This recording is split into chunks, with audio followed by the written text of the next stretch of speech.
The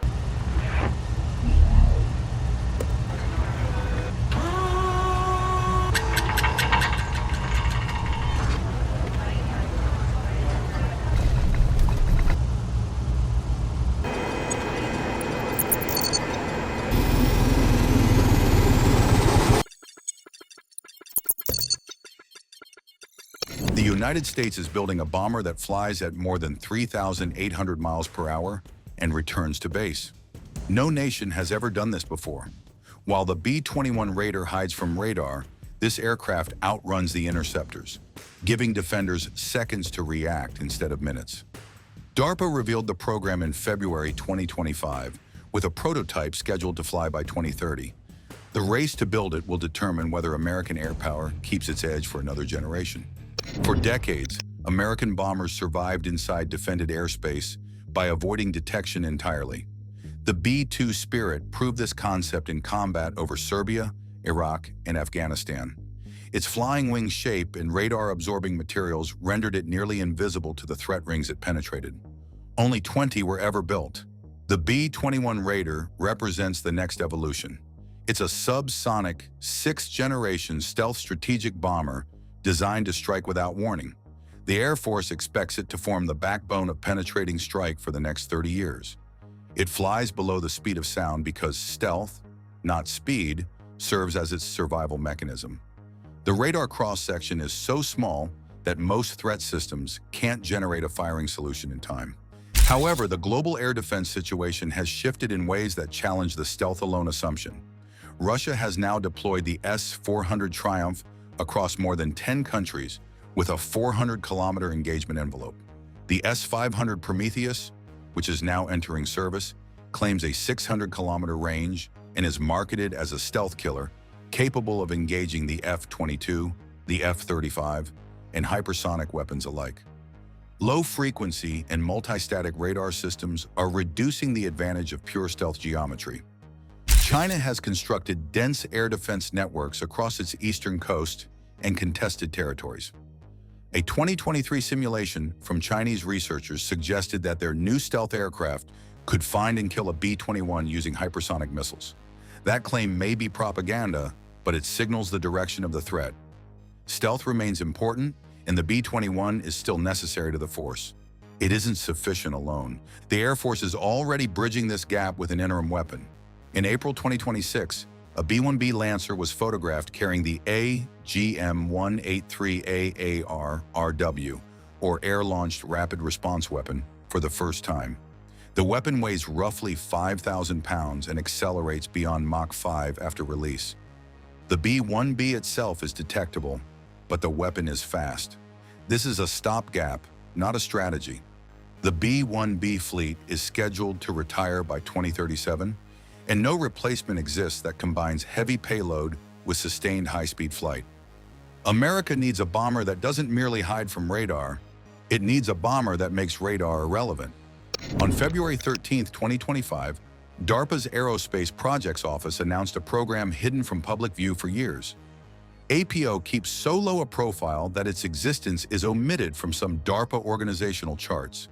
It manages the most classified aviation projects in the Department of Defense, and the announcement appeared quietly in a program brief. DARPA classifies the Next Generation Responsive Strike Program, known as NEXT-RS, as a Y-plane concept. That designation means an experimental aircraft, not a production system. The concept describes a large, reusable, air-breathing, hypersonic strike aircraft designed to fly above Mach 5 and return to base.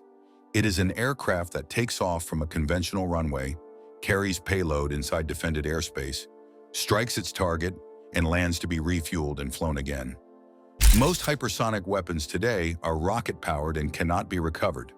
An air-breathing hypersonic aircraft uses atmospheric oxygen, which means it can carry more payload.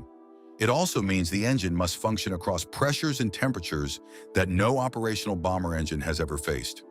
No nation has demonstrated a reusable hypersonic bomber under its own power. The X-51A Waverider achieved Mach 5.1 in 2013, but a B-52 dropped it at altitude and the scramjet burned for only 210 seconds. Next, RS must sustain hypersonic flight across entire missions, not just brief test windows. That gap between demonstration and operational capability is what the program is built to close. The program targets a flying prototype by 2030, following the collapse of an earlier DARPA effort called Mayhem that never reached flight. Next RS is the second attempt, and the timeline is aggressive. DARPA does not build operational squadrons. It builds prototypes that prove whether a technology can transition to the Air Force for production. The contrast with the B-21 Raider is the point of the concept. The B-21 survives by shaped geometry and radar-absorbing materials that avoid detection. Next RS survives by overwhelming speed. Even if a defense radar sees it, the interceptor may not have time to launch, guide, and hit a target moving at more than a mile per second. The bomber does not need to be invisible. It needs to be uncatchable. The aircraft is reportedly designed around a propulsion system producing 30,000 to 38,000 pounds of thrust. It uses a turbine-based combined cycle engine, which transitions from conventional turbojet to ramjet and then scramjet as speed increases. A bomber that field crews can't repair is a bomber that can't deploy to a theater of war. Every jet engine ever built represents a fixed compromise. A turbofan performs efficiently at low speed but produces diminishing thrust above Mach 2. A ramjet functions only above the speed of sound and cannot propel a vehicle from a standstill. A scramjet sustains hypersonic flight but needs to reach Mach 5 before ignition. Each mode works in isolation, and none can carry a bomber from runway to target and back. The turbine-based combined cycle engine bridges these three worlds. It combines a conventional turbojet for takeoff with a dual-mode ramjet and scramjet for supersonic and hypersonic flight. DARPA recognized this gap decades ago. In 2016, the Advanced Full-Range Engine Program selected Aerojet Rocketdyne to build a full-scale TBCC demonstrator for flight from 0 to Mach 5. Engineers proved each mode individually for missiles and test vehicles. The transition posed the real challenge. Around Mach 2.5 to 3, the turbojet must shut down and the ramjet must ignite without interruption because the airflow does not pause. The pressure, temperature, and velocity inside the combustion chamber shift in milliseconds, and an imperfect handoff blows out the flame.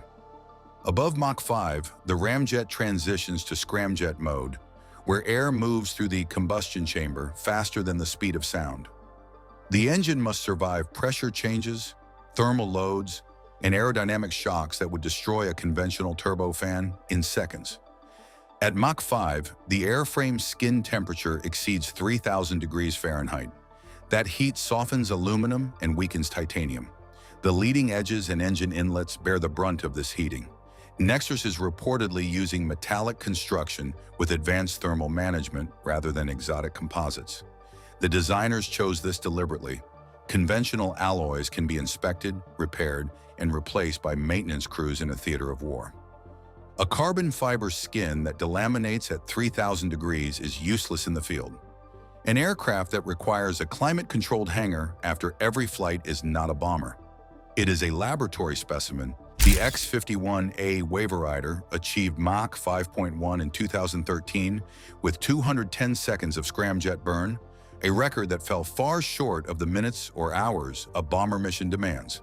The Waverider was dropped from a B-52 and accelerated with a solid rocket booster before the scramjet even started. Next, RS must take off from a runway, accelerate through every engine mode, sustain hypersonic cruise, decelerate, and land. It must exceed the Waverider's benchmark by orders of magnitude.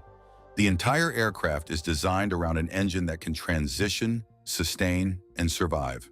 Without a reliable TBCC engine, Next RS is only a concept. With it, America builds the first reusable hypersonic bomber in history.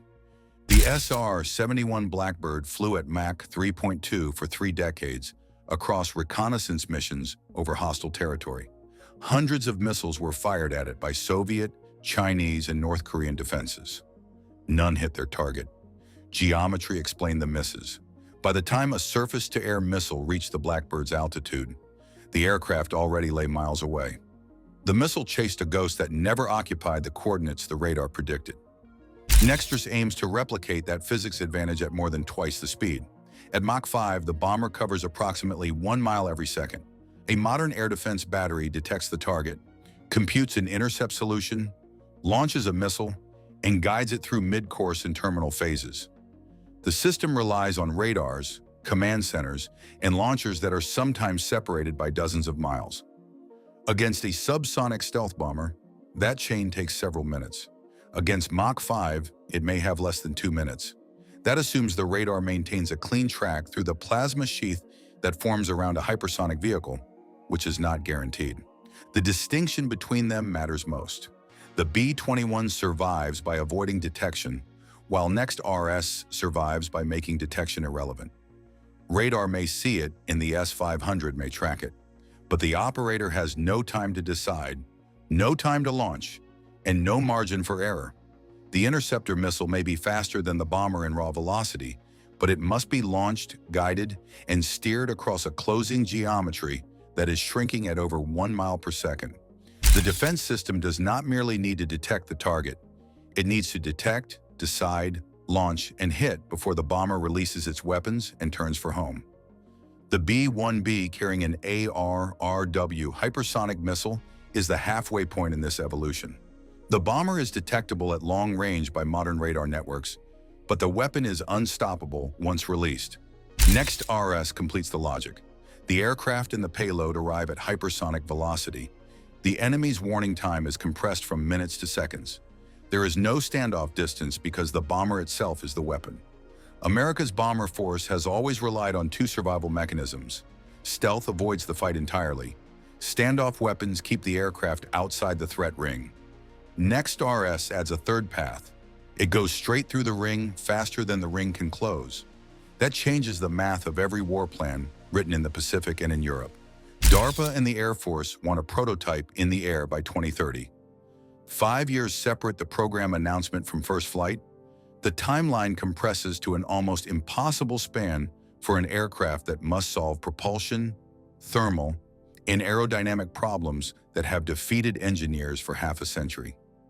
A first flight in 2030 leaves almost no margin for the setbacks that every experimental aircraft program encounters. The B-21 Raider was publicly revealed in 2015 and made its first flight in 2023. 8 years passed between the reveal and the takeoff. Northrop Grumman refined the subsonic stealth technology in the B-21 over decades. Next-RS attempts something no nation has yet demonstrated.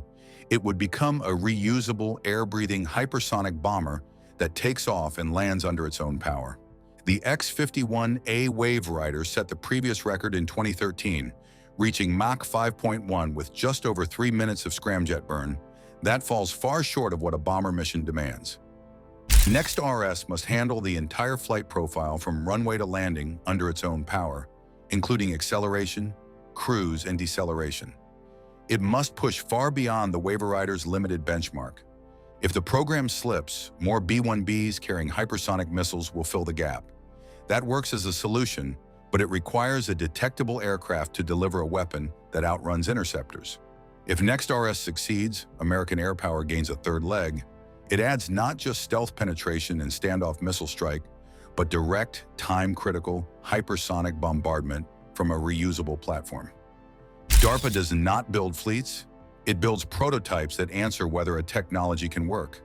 The Air Force decides whether to buy it. The 2030 prototype flight will not be the end of the story. It will be the moment when the Air Force learns whether the future of bomber design is hypersonic or whether the physics still belong to missiles alone. The United States has dominated the skies for 70 years through a combination of stealth, skill, and technological surprise. Next-RS is the next chapter. It does not replace the B-21. It represents a new class of aircraft built around a different physics principle. Speed is not just performance. In the 2030s, speed may be survival itself. Across decades, the cargo plane was the invisible workhorse of American military power. Then the Air Force did something that nobody in any rival capital had fully anticipated. It turned those cargo planes into bombers, transforming the most common aircraft in the American fleet into one of the most dangerous strike platforms in the world. How does a system that fits on a standard cargo pallet turn a transport aircraft into a weapon capable of firing 45 cruise missiles in a single pass? And why does China's military consider this capability one of the more credible threats the United States has developed in years?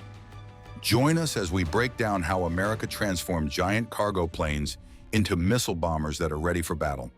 On December 16, 2021, a cargo aircraft took off over the Gulf of Mexico on what looked, to anyone watching, like a routine training flight. There was no fanfare, no press release issued in advance, no public announcement of what was about to happen. The aircraft was an MC-130J Commando II, a special operations variant of the same Hercules transport that has been hauling cargo for the United States military since the Eisenhower administration. It carried a pallet.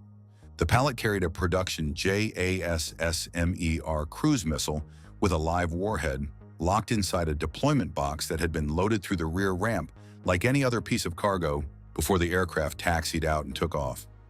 At the designated point over the water, the ramp opened, the pallet rolled out, a parachute snapped open and stabilized the box as it descended. The missile was released from its cell, fell nose down, unfolded its wings, ignited its engine, pulled up out of its dive, and flew toward a vessel target on the Eglin Air Force Base overwater test range. It found the target, detonated, and the ship was destroyed with the cargo aircraft nowhere in sight. That test proved something that changed the strategic calculus for every Air Force planner in the world who was paying attention. A transport aircraft, an aircraft with no weapons pylons, no bomb bay, no radar signature that distinguishes it from the thousands of other cargo flights operating in any given theater on any given day, had just conducted a precision cruise missile strike. The system that made it possible is called Rapid Dragon, and the implications of what it demonstrated that day over the Gulf of Mexico are still reverberating through defense ministries from Beijing to Moscow. The United States Air Force fields the most capable bomber force on Earth. The B-52 Stratofortress, in service since the 1950s and still flying with upgraded systems, can carry up to 20 air-launched cruise missiles combined from its wing pylons and bomb bay. The B-1B Lancer carries 24. The B-21 Raider, the newest bomber in the American inventory, is still in its early operational phase. These are extraordinarily powerful and also extraordinarily scarce. The entire American bomber fleet numbers roughly 141 aircraft across all three types. In a sustained high-intensity conflict against a peer adversary, the kind that defense planners are currently required to plan against, that number becomes a hard ceiling on how many standoff strike missions the Air Force can execute simultaneously. At the same time, the Air Force operates a vastly larger fleet of cargo aircraft, more than 228 C-17 Globemaster IIIs, more than 300 C-130 variants in active, guard, and reserve service combined. These aircraft fly every day to every theater, carrying every kind of cargo the American military depends on. They are ubiquitous in a way that bombers are not. They operate from shorter and less developed runways, from forward operating locations that a B-52 cannot reach, from airfields that an adversary's targeting planners would never think to add to their priority strike lists because nobody has historically treated a cargo terminal as a threat. Rapid Dragon changes that calculus entirely. The system is, at its physical core, a palletized munitions deployment box, a modular container built to fit on the same standard airdrop pallet that American cargo aircraft have been using to deliver equipment and supplies for 80 years. The deployment box holds cruise missiles in individual launch cells, arranged in configurations of 4, 6, or 9 rounds per pallet, designated simply as 4-pack, 6-pack, and 9-pack modules. The entire system is self-contained. The cargo aircraft requires no modification whatsoever to carry it. A standard loadmaster rolls it aboard, secures it to the cargo floor, and the aircraft takes off looking exactly like it would on any other mission, because in every practical sense, it is. The operational sequence is straightforward in concept and remarkable in execution. At the designated release point, the rear cargo ramp opens and the pallet is pushed out into the air at altitude. A parachute deploys immediately, stabilizing the deployment box as it descends. Once stable under canopy, the missiles are released sequentially from their cells in quick succession. Each missile falls nose down, unfolds its wings, ignites its engine, pulls up out of its descent, and begins powered flight toward its target. The entire sequence from pallet release to missiles in powered flight takes seconds. By the time it completes, the cargo aircraft has already left the area, carrying no weapons, leaving no signature of anything other than a routine transport mission. The missiles being deployed are variants of Lockheed Martin's AGM-158 Joint Air-to-Surface Standoff Missile family, the JASSM and its extended-range variant, the JASSMER. These are not improvised weapons adapted for an improvised system. They are the same precision cruise missiles carried by B-52 and B-1B bombers, the same missiles that the Air Force has spent decades integrating into its most capable strike aircraft. The JASSM-ER carries a 1,000-pound class penetrating warhead and is specifically designed for low observability. Its shaping and materials reduce its radar cross-section during flight, making it difficult for air defense systems to detect and engage on terminal approach. Its publicly stated range is at least 575 miles, and the JSS-XR variant entering production extends that reach to approximately 1,200 miles. A single target can be struck from distances that put the launch aircraft completely outside any realistic threat envelope. A single C-130 Hercules carrying 2 six-pack pallets can release 12 JASSM cruise missiles in one pass. A C-17 Globemaster III, with its substantially larger cargo bay, can carry 5 pallets for a total of 45 missiles, more than twice what a B-1B bomber carries, and more than 3 times what a B-52 can deliver in a single mission. The destructive potential loading into the back of what appears to be a standard transport flight is, by any measure, extraordinary. What Rapid Dragon does to an adversary's targeting problem is fundamental. A conventional bomber is a known quantity. It operates from a small number of known major air bases. Its presence in a theater signals offensive intent. Its departure from a base can be monitored by satellites and radar. An adversary planning a preemptive strike against American strike capacity knows exactly where to look. The Air Force has publicly described distributed operations from austere forward locations as a priority precisely because concentrating aircraft at a small number of known major bases presents an inviting target for adversary precision strike campaigns in the opening hours of a conflict. A B-52 requires a 10,000-foot concrete runway to operate. A C-130 operates from 3,000-foot stretches of less developed surface. The number of potential operating locations for a C-130 is not dozens. There are hundreds scattered across every theater in which the United States and its allies operate. When any one of those locations could theoretically serve as a Rapid Dragon launch point, when the same aircraft that delivered fuel and spare parts to a forward base yesterday could return tomorrow with pallets of cruise missiles aboard and fly a strike mission before returning to logistics duties, the adversary's targeting planners face a problem that has no clean solution. Cargo aircraft are everywhere. The signature of a transport mission is indistinguishable from the signature of a strike mission until the ramp opens at altitude and the pallet rolls out. A Chinese analyst writing in a People's Liberation Army journal described Rapid Dragon as giving American forces a method to launch strikes from just outside a defensive perimeter while operating with aircraft that would be hard to track and difficult to distinguish from routine airlift activity, crediting the system with genuine cost-effectiveness compared to building additional dedicated bombers, and assessing that it would meaningfully increase the agility and suddenness of American distributed strike operations. General Mike Minihan, then leading Air Mobility Command, described the system's potential in terms that went well beyond cruise missiles. Palletized effects, he said, could include decoys to confuse adversary radar systems, electronic jamming systems to suppress air defenses, sensors to extend battlefield awareness, and search and rescue packages, in addition to the kinetic strike capability that the cruise missile demonstrations had already proven. The deployment box is a modular container. What goes inside it is a function of what the mission requires. Efforts are already underway to integrate JDAMER, precision-guided bombs, the ADM-160 miniature air-launched decoy, the long-range anti-ship missile variant of the JASSM family, and other munitions into future versions of the system. The concept that began with cruise missiles is expanding toward a general-purpose effects delivery architecture that can be reconfigured for entirely different mission types, depending on what is loaded at the base before departure. The Air Force's fiscal year 2026 budget reflects the seriousness of the investment. The service intends to purchase 389 JASSMs in 2026 at a cost of approximately $1 billion, alongside 118 long-range anti-ship missiles for an additional $431 million. The Air Force has also identified the per-unit cost of the existing JASSM line as a constraint on the volume it can field, and is actively pursuing lower-cost cruise missile alternatives specifically designed for mass employment through Rapid Dragon. A high-value JASSMER is the right weapon for a heavily defended, high-priority target.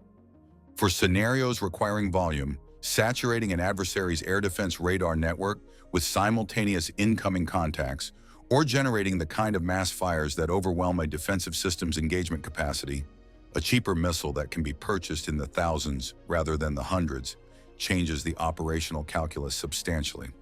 The current American bomber fleet could more than triple in effective strike capacity if the full cargo fleet were available for Rapid Dragon employment.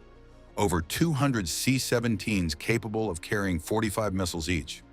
At full theoretical employment, that represents a strike capacity measured in the thousands of cruise missiles per wave, a volume of simultaneous fires that no existing air defense network anywhere in the world is designed to absorb.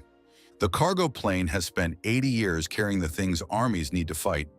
It is now, in a very direct and tested sense, one of the things armies fight with. And in the mathematics of distributed operations, mass fires, and contested airspace that defines modern large-scale conflict, that shift matters considerably more than the unremarkable appearance of the aircraft delivering it. Nuclear warheads are the most destructive weapons known to mankind, and Russia possesses more than 6,000 of them, more than any other nation, including the United States.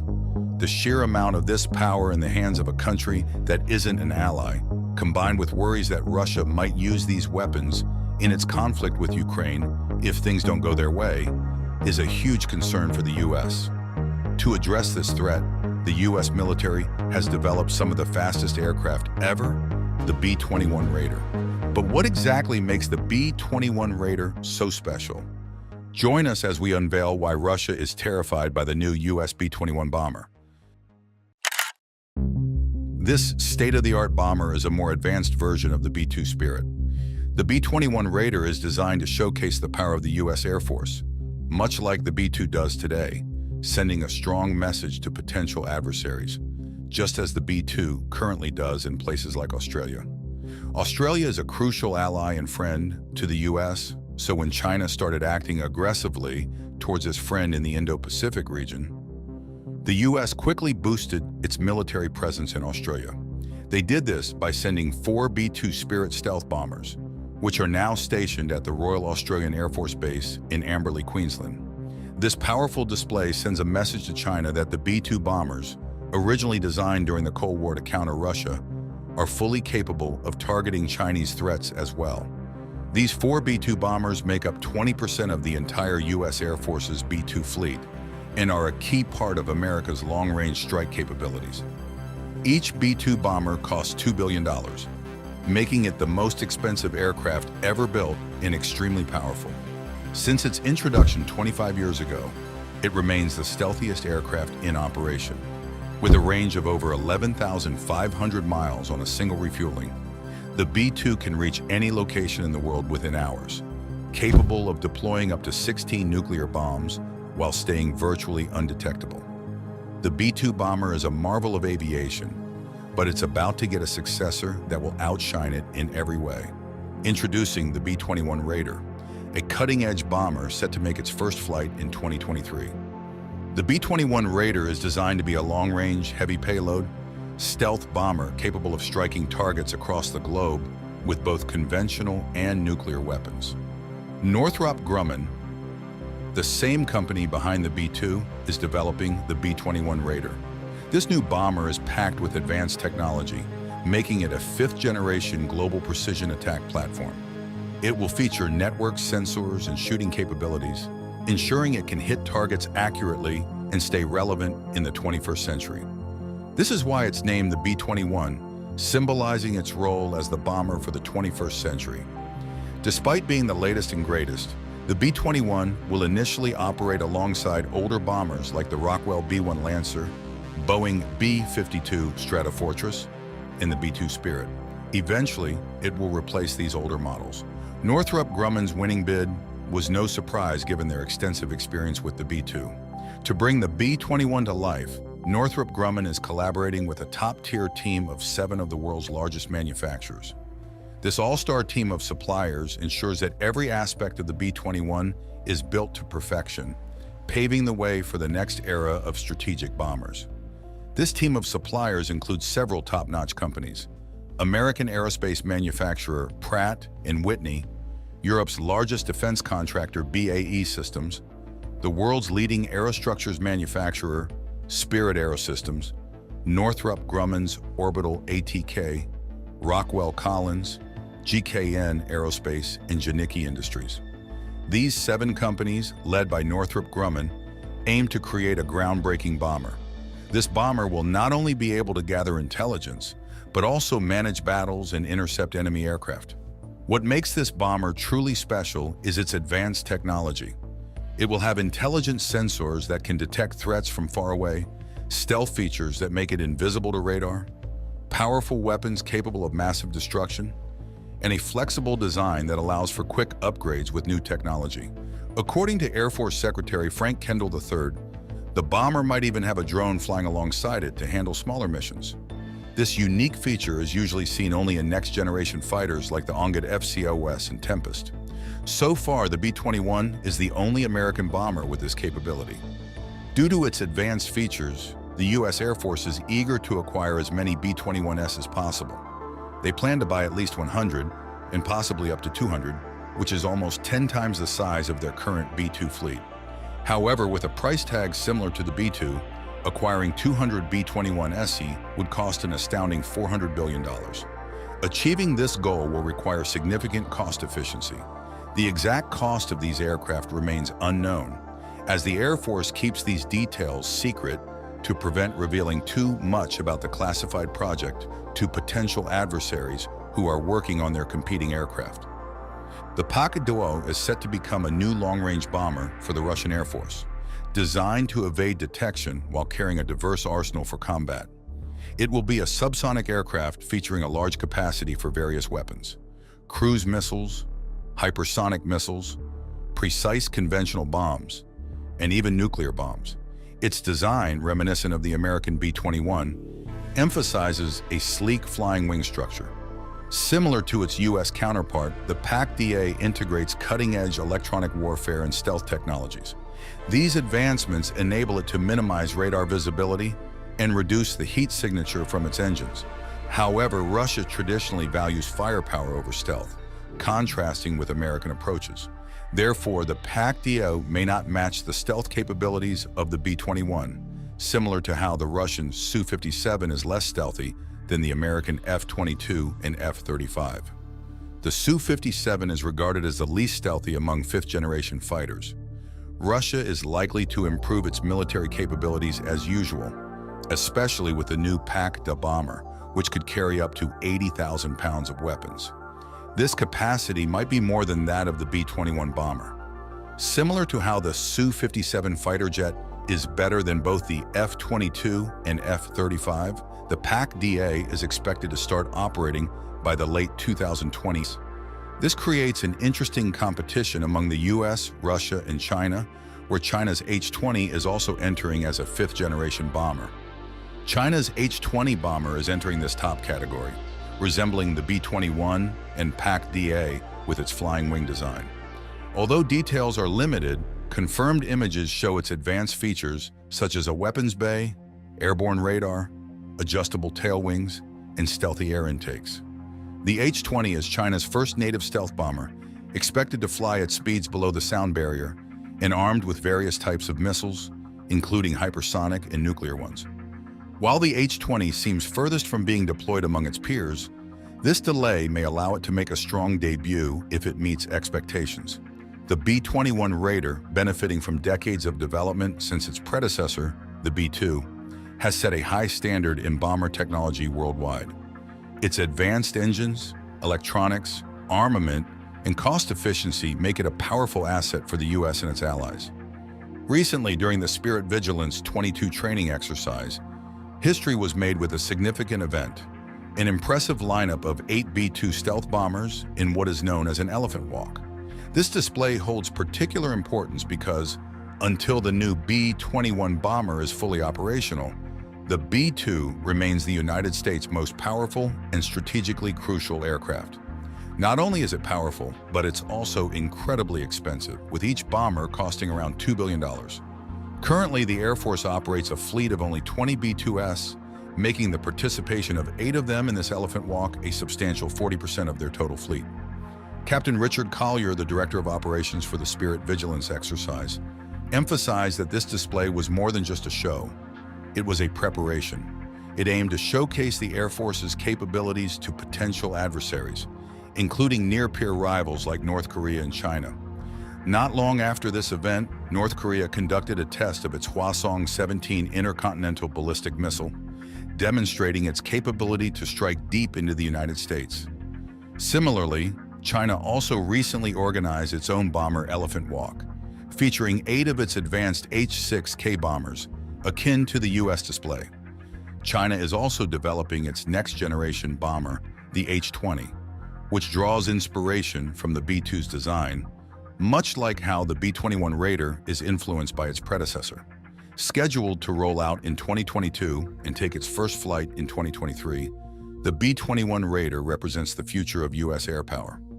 It is designed to be an advanced stealth bomber capable of carrying heavy payloads over long distances, aligning with Theodore Roosevelt's "speak softly and carry a big stick" foreign policy. In essence, the B-21 Raider is poised to become the most formidable weapon in America's arsenal. The technology of the B-21 bomber is very advanced, designed to improve its abilities across different missions. It uses cutting-edge technology for gathering important information in reconnaissance and surveillance. In managing battles, it plays a crucial role by connecting allies in various operational areas. As a 6th-generation global precision attack platform, it excels in being hard to see, carrying lots of weapons, and delivering America's most powerful weapons accurately to important targets. The B-21's invisibility is assured through modern features developed over many years.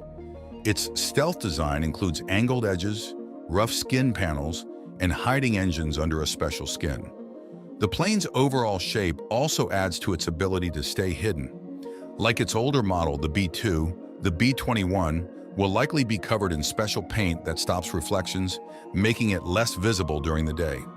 At very high altitudes, over 50,000 feet, the bomber fits in with the sky, helped by its bottom, made to hide it. To keep this stealth advantage in different kinds of light, the B-21 has a sensor that faces up. This sensor tells the pilot when to change height, keeping the plane hidden from even the best air defense systems. All this modern technology makes the B-21 a powerful tool, able to do important missions without being seen. To improve the B-21 bomber's effectiveness compared to earlier models, it will have advanced electronic systems that are integrated into one unit.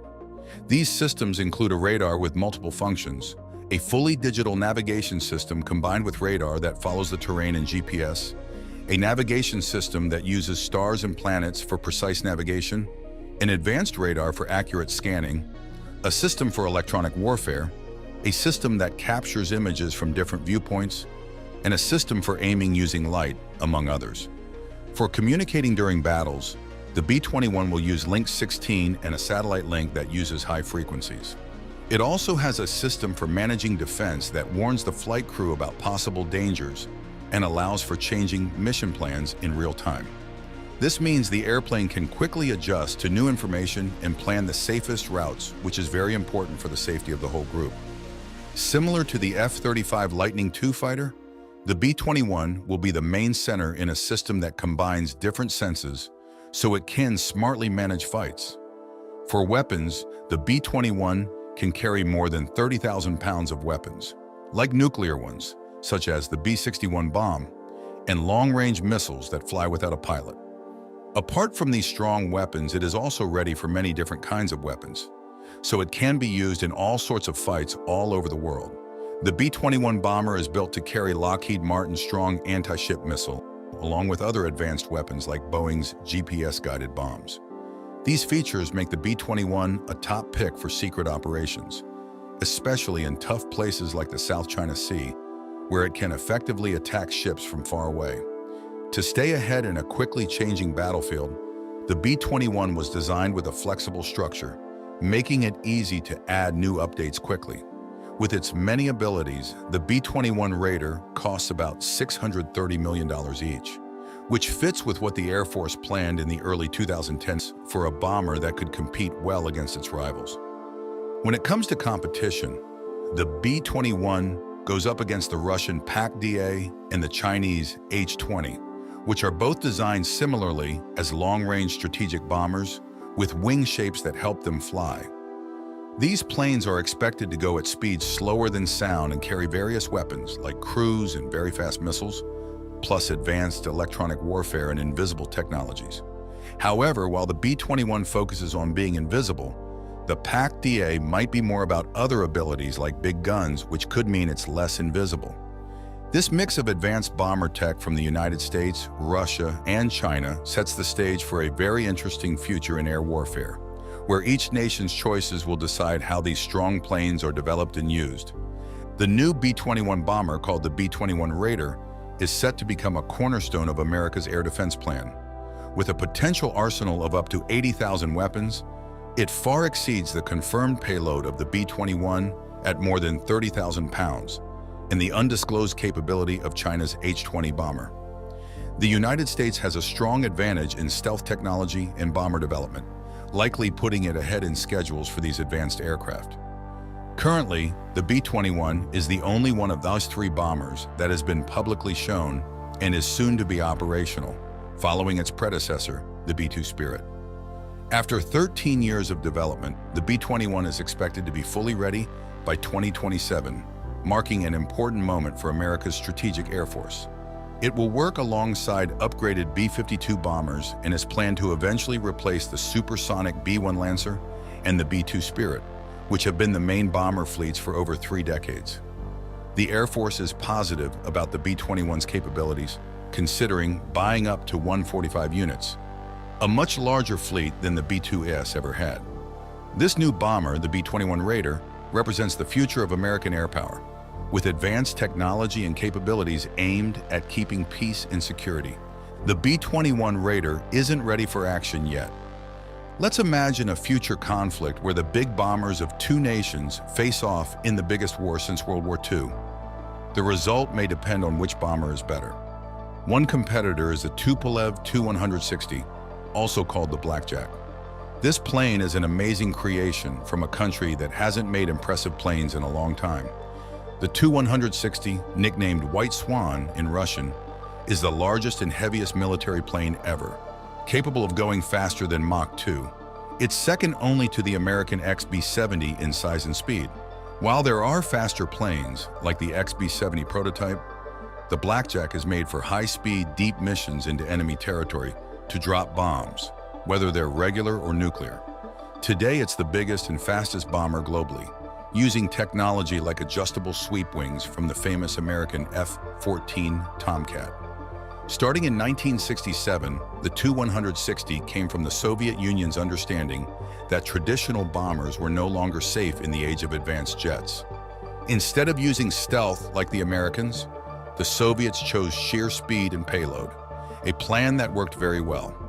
In 1972, the Soviets started a contest to create a bomber with wings that could change shape and fly at speeds up to Mach 2.3. This design would have made it hard for existing missiles on the ground to catch them, as they couldn't move fast enough or turn quickly to hit the bomber effectively. The wings that could change shape were very important for this bomber to work well at both slower and faster speeds than sound. These wings allowed the plane to change its form, making it work best at high speeds. The Soviet bomber, called the Blackjack, was made to be like the American B-1. However, the B-1 plan was stopped later because the United States changed focus to making bombers that were hard to see and making the B-2 bomber. Being hard to see was seen as more effective than being fast at keeping bombers safe. At the start, just a few models of the B-1 were made before the project was put on hold. Later, it started again in 1981 because of problems with the B-2 program. The first version of the B-1 was shown to the public in November 1981 when someone on a plane took a picture of it at Zhukovsky Airfield. After lots of testing and making changes, the Blackjack was allowed to be made in big numbers in 1984. Even though it did well, only 36 Blackjack bombers were made in the end, with 27 used for flying and 9 for testing. This was much fewer compared to the American B-1, where 101 were made. The Soviet Union had money problems, made worse by the war in Afghanistan, and this made it hard to make many Blackjacks. However, the new Russian Federation faced a problem with the Blackjack bomber. Originally designed for long-range, high-speed nuclear missions during the Cold War, its role needed to change towards conventional warfare in the post-Cold War era. By 2002, all 15 remaining Tu-160S underwent upgrades aimed at adjusting them for modern combat needs. These upgrades had both successes and failures. The changes made it possible for the aircraft to carry various non-nuclear weapons, such as the KH-555 air-launched cruise missile. Additionally, improvements were made in communication, navigation, and engine life extension. However, plans to update the aircraft's electronic system were canceled due to high costs. It wasn't until 2014 that the first modern radar and electronics suites were finally installed. Efforts to update the Blackjack were further slowed by corruption within the Defense Ministry and challenges within the Russian industry and defense budget. After the collapse of the Soviet Union, many skilled experts and the companies they worked for became part of newly independent nations. This forced the Russian Federation to rebuild these capabilities domestically with varying degrees of success. Russian firms struggled, as they historically have, to develop advanced engines. By August 2022, only 5 out of the 17-strong Blackjack fleet had received new engines. This slow progress highlighted ongoing challenges in revitalizing Russia's defense capabilities amid a complicated geopolitical landscape. After the Soviet Union fell apart, Ukraine got 19 big bombers, more than half of all Soviet planes. Russia bought 11 of them after long talks, and the other 8 were destroyed under the Nunn-Lugar Agreement. 20 years later, Ukraine regrets this choice. Even though the bombers hadn't been made for a long time, Russia decided in 2008 to start making them again, aiming for a fleet of 50 Blackjack planes. However, Russian industry had big problems after the Soviet Union broke up and during Vladimir Putin's time as president, including losing skilled workers in areas like using electron beams and making titanium parts. Russia finally put together a new Tu-160 bomber by November 2017, although it wasn't finished. They plan to start making a lot of them in 2019 and send new planes by 2023. In 2018, the first new Blackjack bomber in more than 30 years did its first test flight successfully. But because of worldwide punishment against Russia, the delivery of 2 new planes by 2022 was blocked. In January 2022, one Tu-160 did a test flight from a Kazan aviation plant airfield. This making of the Blackjack again looks like when the US decided in the 1980s to start making the B-1 bomber again. But it's just for now because of delays in Russia's stealth bomber plan, called Pact-A. Now, both plans could have unsure futures because of these punishments. Even though people think there are 17 Tu-160 bombers, only 11 are said to be working now. Every bomber has 4 strong NK-32 engines, the best engines ever used on a warplane. This lets the 110-ton bomber go as fast as Mach 2.05, a thing the US B-1 Lancer gave up to be harder to see on radar. The Tu-160 can bring up to 44,000 pounds of bombs or nuclear missiles inside, and it can also put long-range missiles outside. This gives it big power in battle and lets it go up to 6,500 miles without stopping, which can be made longer with the air refueling if needed. In the blue corner stands America's latest marvel, the B-21 Raider, a bomber that remains largely a mystery since it's not yet in active service. Even details about its predecessor, the B-2 bomber, have been scarce despite its 4-decade history. This secrecy suggests that uncovering the true potential of the B-21 Raider may take time, but we can still make educated guesses. Similar to the Blackjack, the B-21 Raider is a strategic bomber designed under the U.S. Air Force's Long-Range Strike Bomber program.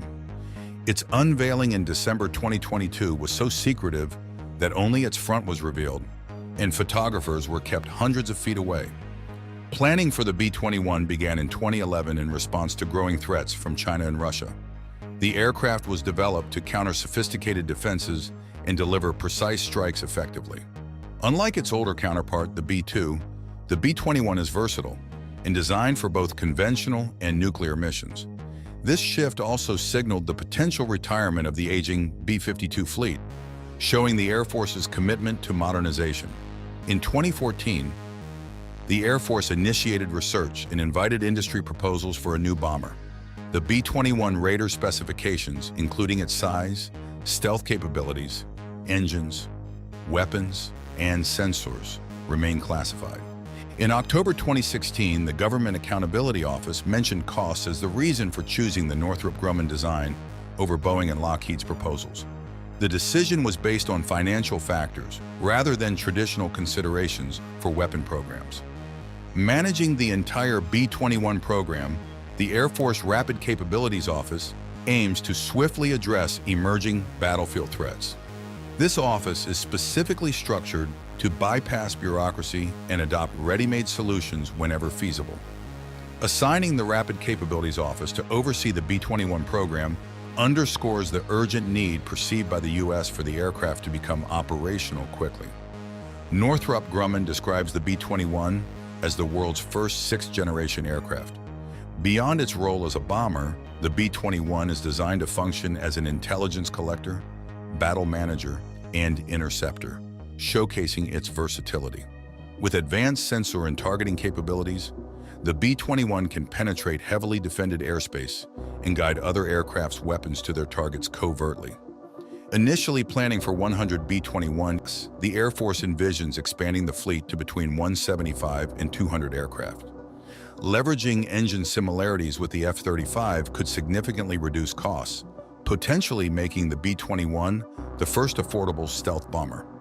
Despite historical budget constraints, by February 2022, 6 B-21 Raiders were in production, with the first public flight scheduled for 2023. The program's secrecy is so tight that the Air Force refuses to disclose the total contract costs, citing security concerns. Each B-21 is estimated to cost about $700 million, considerably less than the B-2 bomber. Australia has shown interest in acquiring B-21 to bolster its defense against potential threats in the South Pacific, where its current fleet of F-35s may be insufficient. The U.S. has expressed openness to Australia participating in the B-21 program. Comparing the B-21 to Russia's Tu-160, the latter holds advantages in speed and payload size, but the B-21's stealth and precision strike capabilities make it a formidable opponent. Designed for smart warfare, the B-21 targets critical military nodes to disrupt enemy operations effectively. In terms of longevity and environmental impact, the B-21 offers advantages over the Tu-160, as it does not emit harmful substances during takeoff. Despite the Tu-160's combat experience, the B-21's advanced technology and sustained funding are expected to ensure its operational superiority in the long term. With tensions between China and the United States growing more intense, America's allies, especially Japan, have been left with no choice but to find ways to defend themselves against future threats. Japan has gone the extra mile, developing aircraft unlike anything ever seen in aerial warfare. Armed with technology so advanced that even European nations are eager to collaborate, Japan is finally stepping up to claim its place among the world's military powers. Could this be the beginning of Japan's military resurgence? What can this next-generation fighter truly do? Join us as we reveal the groundbreaking details of the new bombers Japan has just added to its arsenal. After the Second World War, Japan became very cautious about rebuilding its military, especially its air force, which now appears outdated compared to that of other countries. The memories of Hiroshima and Nagasaki still remind everyone of how terrible war can be. Japan's new constitution, drafted with the help of the United States after the war, took a firm stand against war. In Article 9, Japan relinquished its right to wage war or maintain military forces for aggression, limiting its forces to self-defense purposes only. Japan also made a deal with the United States for protection. American troops, including air forces, stayed in Japan to defend the country. This allowed Japan to rebuild its cities, businesses, and industries without undue concern for war. But as time went on, growing problems with China and fears about North Korea's missiles made Japan change its thinking. China's rapid rise in both economic and military strength began to appear more unfriendly toward Japan. Because Japan supported Taiwan and worked closely with the United States, China hit back with trade bans and boycotts. Behind the scenes, China also used cyber attacks and spying. They broke into Japan's government and business systems, attempting to steal sensitive secrets related to defense and technology. China sent more ships and planes close to Japan's borders. They started doing regular live-fire drills and even launched ballistic missiles near Taiwan, one of Japan's close partners. With danger rising, Japan recognized the need to enhance its air force, rather than relying solely on others, especially since China and Russia are now introducing more advanced fighter jets. In a big move, Japan's leaders have recently agreed on new rules that would enable the country to respond more effectively to threats. Former Prime Minister Fumio Kishida stated that, with missiles becoming faster and more deadly around the world, Japan must strengthen its defense to deter future attacks. This decision also followed the United States urging of Japan to assume a greater role in containing China's expanding military. This new plan will increase its defense budget to 2% of its economy by 2027, doubling the amount it currently spends. With more money, Japan will buy advanced weapons from the United States like Tomahawk missiles and work on building its top-level fighter jets, super-fast missiles, and armed drones. Initially, Japan sought to acquire the Lockheed Martin F-22 Raptor. However, the United States refused to sell the jet to any other country, thereby keeping its technology safe and leaving Japan at a disadvantage. So Japan made a bold choice to design and build its sixth-generation fighter jet. It's a challenging project, but if they succeed, Japan could end up producing one of the world's best warplanes and become a major player in the arms market. Between 2009 and 2010, Japan's Ministry of Defense took a deep look into fighter jet technology. From this work came the idea of the I-3 fighter, which stands for Informed, Intelligent, and Instantaneous. This jet was designed to be a stealth fighter capable of detecting and engaging other stealthy planes. It would come equipped with a powerful radar system, smart sensors, and the capability to communicate with external drones and sensor stations during battles. All these features were meant to give Japan a big advantage in controlling the skies around its region. The I-3 fighter could also carry new types of weapons, such as laser guns, known as light-speed weapons, that could instantly destroy incoming threats. As expected, China responded to Japan's plan with harsh words, accusing Japan of fabricating the China threat as a pretext for building more weapons. However, Japan is pushing forward, determined to rely more on itself and defend its territory. To turn their ideas into reality, Japan created a test plane called the Mitsubishi X-2 Shinshin. The X-2 was designed with a look similar to that of modern fifth-generation fighters, such as the Lockheed F-22 Raptor. Its size was comparable to that of the Swedish Saab JAS 39 Gripen. Measuring approximately 14 meters in length with a wingspan of 9 meters, it weighed almost 13 tons and was equipped with strong turbojet engines featuring 3D thrust control, which provided it with remarkable agility and the ability to fly at supersonic speeds. One of the most notable features of the X-2 was its fly-by-optics system. Instead of using traditional cables, it utilizes optical fibers, which enable faster data sharing and better noise handling. Its radar, called the Multifunction RF Sensor, was built with an active electronically scanned array, known as AESA technology, allowing it to switch across different signals for jamming, communication, and possibly even using microwave weapons. Another notable feature was its self-repairing flight control system. If the plane's flight surfaces got damaged, it could detect the problem and adjust by using the parts that still worked, keeping the jet flying safely. For its test flights, the X-2 used two XF-5 engines. The work was led by Japan's Acquisition Technology and Logistics Agency. They made a small demo plane called the Advanced Technology Demonstrator, or ATDX for short, which flew 34 missions in 2016 and 2017. ATLA also ran 14 other programs focused on building the key components needed for a real stealth fighter, such as improved sensors, faster data links, and concealed weapon bays. The prototype was a big success. Many of the new systems tested on it will likely be used in Japan's future 6th-generation fighter jet. The twin-engine plane had a sleek and smooth shape, standing about 4.51 meters tall. Its cropped delta wings and special extensions allowed it to keep flying safely even at high angles. 2 vertical fins at the rear helped improve both its flight capabilities and stealth. It was piloted by a single pilot and featured a retractable tricycle landing gear setup, smooth control surfaces, and 2 rectangular air intakes positioned adjacent to the cockpit. The special S-duct design also made its airflow smoother and more conducive to speed. After the success of the X-2 project, Japan's Ministry of Defense started working on the Mitsubishi FX in 2020. This new twin-engine stealth fighter is designed for air battles and is planned to be even larger than the F-22, which has earned it the nickname Godzilla. Its large size would give it a longer flight range and the ability to carry a greater number of weapons. It is also designed to have a robust network system and carry more missiles than the F-35.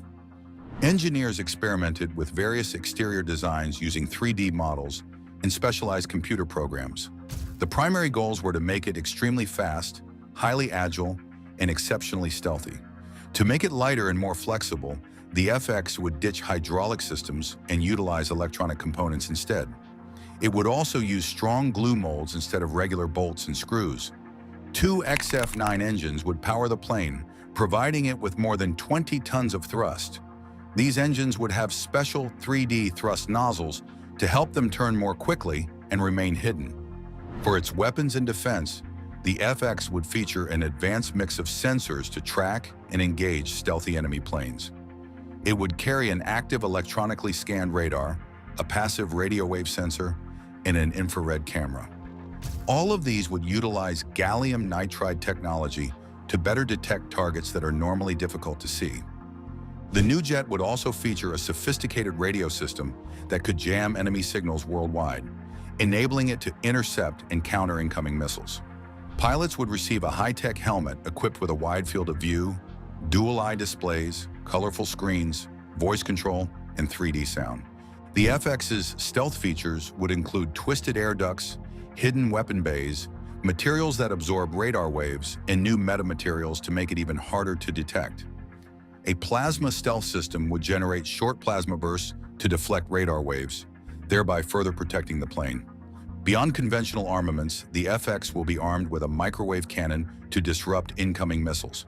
It will also have the ability to deploy combat support unmanned aircraft drones, serving as loyal wingmen to the fighter.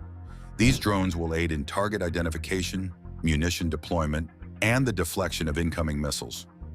If the FX Godzilla lives up to even a fraction of its potential, it could provide the Japanese armed forces with a formidable warplane surpassing anything in today's skies. Furthermore, it has the potential to propel Japan into the global weapons development market, solidifying its position as a military manufacturing powerhouse. Another important job for the FX Godzilla is to replace Japan's current F-2 fighter jets during the 2030s. It's clear that Japan also draws some ideas from the US regarding the FX's design and functionality. Japan even bought some F-35s to use alongside the FX once it is ready. In 2022, rumors started flying that Japan and the UK might join forces by merging Japan's FX project with the UK's Tempest fighter program. By December 2022, the partnership was officially announced, and Italy joined the team as well. Initially, the UK sought to collaborate with France and Germany through a program called the Future Combat Air System. However, after numerous arguments and delays, the UK ultimately decided to collaborate with Japan and Italy instead. This new collaboration is a significant win for both parties. Japan secures strong partners who can help it sell military planes overseas, an area where it lacks substantial experience and expertise. The UK gets serious partners without the problems it faced before. Together, they aim to develop a powerful sixth-generation stealth fighter that could revolutionize the future of air combat. Big companies were given key tasks. Mitsubishi Heavy Industries from Japan and BAE Systems from the UK are leading the project. BAE is also working on the main body of the jet. Japan's IHI Corporation and Rolls-Royce are building the engines. Italy's Leonardo is responsible for the electronics, while MBDA UK handles the missile systems. After Japan and Britain teamed up, they also began working together on radar systems through a project called Jaguar, an acronym for Japan and Great Britain's Universal Advanced Radar Frequency System. The new fighter will be about 30% bigger than the Eurofighter Typhoon. Its weight without fuel will be close to that of the American F-15 Eagle. The plane will have a sharp delta wing with a 50-degree sweep. The wingspan will be around 54 feet, and the total wing area will be about 12,200 square feet, almost the same as the wing size of an Airbus A320. A model of the new fighter was first shown at the Farnborough Air Show in 2024. It features a trimmed delta wing, which enables it to fly faster, travel farther, and carry more weapons and fuel. However, it may not be as adept at quick turns and sharp maneuvers as Japan's original FX design. British aviation journalist Gareth Jennings pointed out that the GSAP's broad wings look a lot like those of the old American F-111 Aardvark bomber. The F-111 used to fly low to stay hidden from radar, but the GSAP will mainly depend on stealth and long-range missiles to remain safe. This plan is similar to the FB-22, a bomber version of the F-22 Raptor that never entered service. Unlike the FB-22, which was built solely for support, the GCAP is designed to engage other planes and strike ground targets. All three countries working on the GSAP already use F-35B stealth fighters, except the UK, which also flies the F-35A. However, they still sought a jet that could carry more weapons than the F-35 and could be sold to other countries without the stringent restrictions associated with the American F-22 Raptor. Japan also plans to fit the GSAP with its high-tech missile systems. These will include the MBDA Meteor, the Spear-3, and the ASM-3, which is a Japanese anti-ship missile. Japan and Britain are also collaborating to develop a new medium-range air-to-air missile, known as the Joint New Air-to-Air Missile. Rumor has it that the JN-8M will feature a radar system manufactured by Japan at the front and a Meteor ramjet engine from Britain at the rear. Still, it may be slower than the Meteor, which can travel at over Mach 4. The JN-8M's top speed is expected to be around Mach 3.5.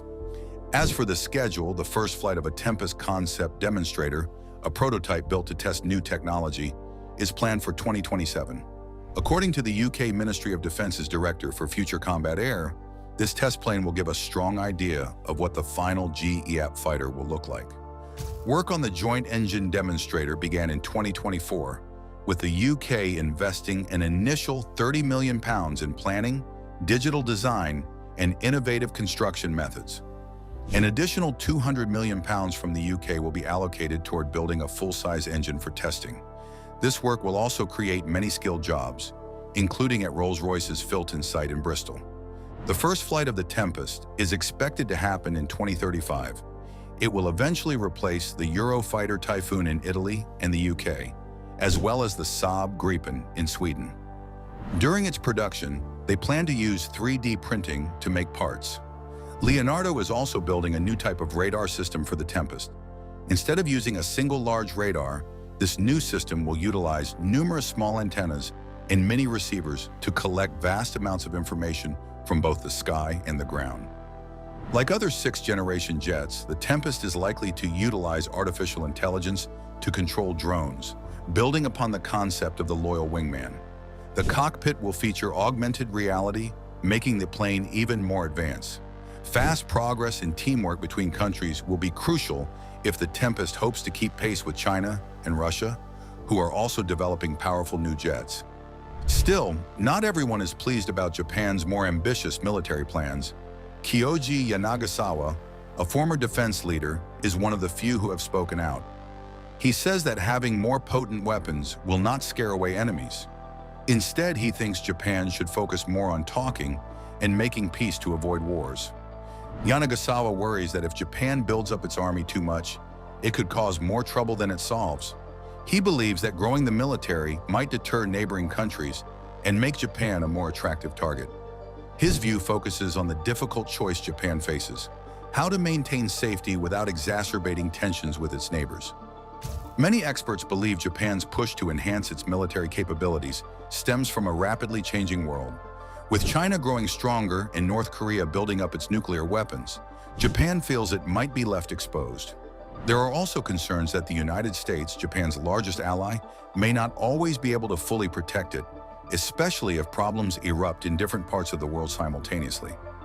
The debate over Japan's new defense plans shows the complex situation the country faces as it seeks to strike a balance between peace and security. While many people agree that Japan should be able to defend itself more effectively, others are concerned about potential future developments.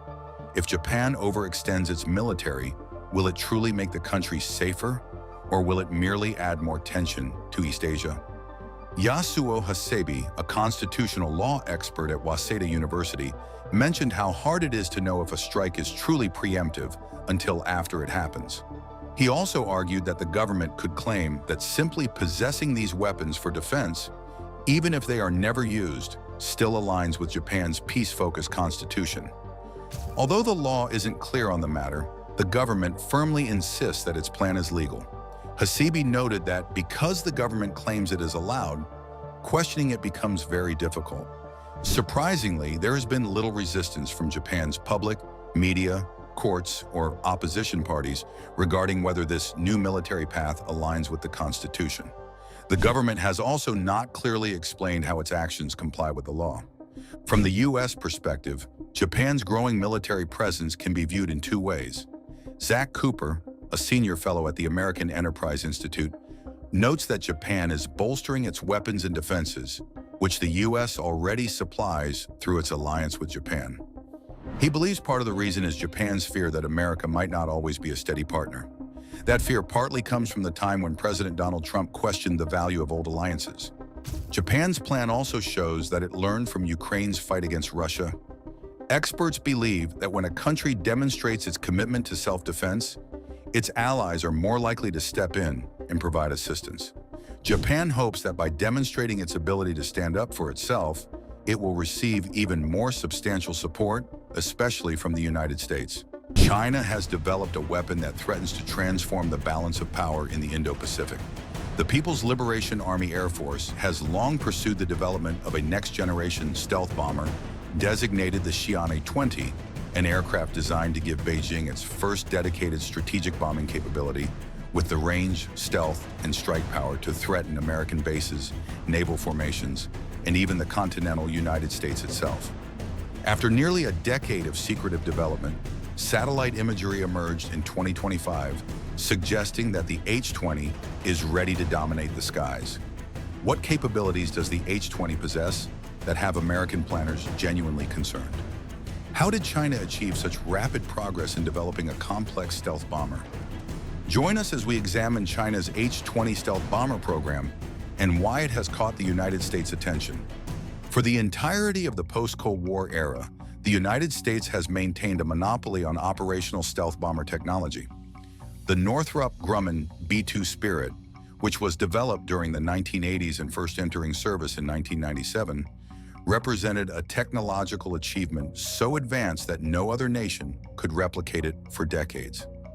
The B-2's flying wing design, sophisticated low observable materials, and advanced avionics systems provided American forces with an unparalleled capability to penetrate contested airspace, strike heavily defended targets, and survive enemy air defenses that would destroy conventional aircraft. For nearly 3 decades, the B-2 remained the world's only operational stealth bomber, giving the United States an exclusive capability that underlay much of American military superiority globally, and particularly in the Pacific. This American monopoly over stealth bombing capability reflected the enormous technological and industrial challenges involved in developing such a complex weapon system. Creating a stealth strategic bomber requires mastery across multiple cutting-edge domains simultaneously. The aircraft must feature aerodynamic shaping designed specifically to minimize radar cross-section, with every surface optimized to reflect radar waves away from enemy detection systems. The materials must incorporate advanced composites and radar-absorbing coatings that reduce the aircraft's detectability to electromagnetic surveillance.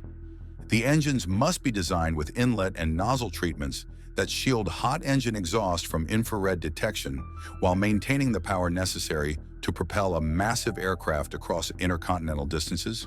The flight control systems must integrate complex avionics designed to operate in contested electromagnetic environments where adversaries attempt to jam communications and confuse navigation systems. And the aircraft must achieve this while carrying massive weapons payloads across ranges exceeding 8,000 kilometers without refueling, a combination of requirements that no other nation had successfully achieved. China's historical approach to military aviation reflected this technological gap. The People's Liberation Army Air Force operated the Hongzhou H-6 medium-range bomber, a licensed production variant of the Soviet-era Tupolev Tu-16 Badger, a design that first flew in 1942. Despite decades of incremental upgrades and modifications, the H-6 and its various derivatives remain subsonic aircraft with no stealth characteristics whatsoever, dependent on long-range cruise missiles for strike capability rather than penetrating air defenses through speed or maneuverability. The H-6 variants could carry air-launched ballistic missiles with intercontinental range, enabling them to strike distant targets, but the bombers themselves lacked the penetrating capability to survive modern air defenses. This technological limitation reflected broader Chinese military doctrine that emphasized missiles over bombers, valuing standoff strike capabilities delivered by unmanned systems over the complex challenge of developing crewed strategic aircraft. Beginning in 2016, this strategic calculus shifted. People's Liberation Army Air Force General Mach announced during an Air Force Open Day that the PLAAF was undertaking development of a next-generation long-range stealth bomber. The announcement came amid broader Chinese military modernization and reflected strategic recognition that completion of a modern nuclear triad, comprising intercontinental ballistic missiles, submarine-launched ballistic missiles, and long-range bombers, required fielding a credible air-breathing delivery system for strategic weapons. The H-20 program emerged as China's response to this strategic requirement, representing a commitment to developing a weapon system that would give Beijing parity with the world's most advanced military powers. For years following the initial announcement, the H-20 program remained shrouded in mystery. No official images were released, no detailed specifications were provided, and the Chinese government offered only vague statements about development progress. Instead, information came through controlled leaks, satellite imagery, speculation by defense analysts, and occasional mentions in state media. In 2021, a recruitment video released by the PLAAF featured animated depictions of a flying wing aircraft described as the H-20. The silhouette bore striking resemblance to the American B-2 Spirit, featuring the distinctive diamond shape and cranked delta-wing platform characteristic of modern stealth bombers. In 2022, two separate prototype designs surfaced online, generating intense speculation about whether these represented genuine H-20 designs or merely conceptual artwork. Throughout 2024, Chinese officials grew increasingly bold in teasing the H-20's development. In June 2024, then PLAAF Deputy Commander Wang Wei stated that the new stealth bomber would be unveiled soon, and that there were no technological bottlenecks remaining in its development. This statement suggested that the PLAAF had overcome the major engineering challenges involved in creating a stealth aircraft and was preparing to transition the program from development into operational testing and eventual production. Coming from a senior PLAAF officer, the claim carried significant weight, suggesting that Chinese military leadership possessed confidence in the project's progress. Then in late 2024 and early 2025, satellite imagery and photographs began circulating, suggesting that the H-20 might have already conducted flight tests. The most significant evidence came in the form of leaked satellite imagery, showing what analysts believed to be the H-20 undergoing operations at a test facility near Xinjiang province. The aircraft in the imagery displayed characteristics consistent with earlier artistic renderings. A large flying wing design with a cranked delta planform, a central fuselage bulge to house weapons bays and fuel, and what appeared to be two separate internal weapons bays, a critical feature for stealth aircraft seeking to minimize radar cross-section by storing ordnance internally rather than on external hardpoints. More provocatively, photographs and video footage posted on Chinese social media in January 2026 appeared to show a large aircraft conducting flight test operations. While not officially confirmed as the H-20, the aircraft in the imagery displayed characteristics consistent with expected H-20 design features. The videos showed a large, diamond-shaped aircraft with multiple engines, but producing a single contrail, a phenomenon that defense analysts associated with advanced engine technologies designed to minimize infrared and visible signatures. The aircraft appeared to demonstrate stable flight characteristics and was photographed from multiple angles, suggesting sustained, controlled test operations rather than a single brief sortie. American military officials initially expressed skepticism about claims regarding the H-20's operational status. In December 2024, the United States Department of Defense published its annual assessment of Chinese military power, stating that the H-20 was not expected to enter operational service until the 2030 decade. Pentagon analysts, when interviewed privately, expressed doubts about Chinese technical capabilities and suggested that engineering challenges in developing stealth aircraft might delay or derail the program entirely. An unnamed Department of Defense official quoted by Breaking Defense stated that China had encountered significant design challenges and that the H-20 would likely prove inferior to American stealth bombers, particularly the forthcoming B-21 Raider. However, the satellite imagery and video footage that emerged in late 2024 and early 2025 shifted American assessments. The evidence suggested that China had progressed further than official American intelligence had acknowledged. Rather than existing only as designs and computer models, the H-20 appeared to be entering actual flight testing. Rather than facing insurmountable engineering obstacles, Chinese engineers appeared to have solved fundamental technical challenges involving stealth shaping, material science, and flight control systems. The timeline suggested that operational deployment might not be as distant as American officials had publicly claimed. The H-20 design reflects characteristics consistent with 5th and 6th generation stealth bomber requirements. The aircraft is expected to be a subsonic flying wing design featuring a distinctive crank delta planform optimized for low radar observability.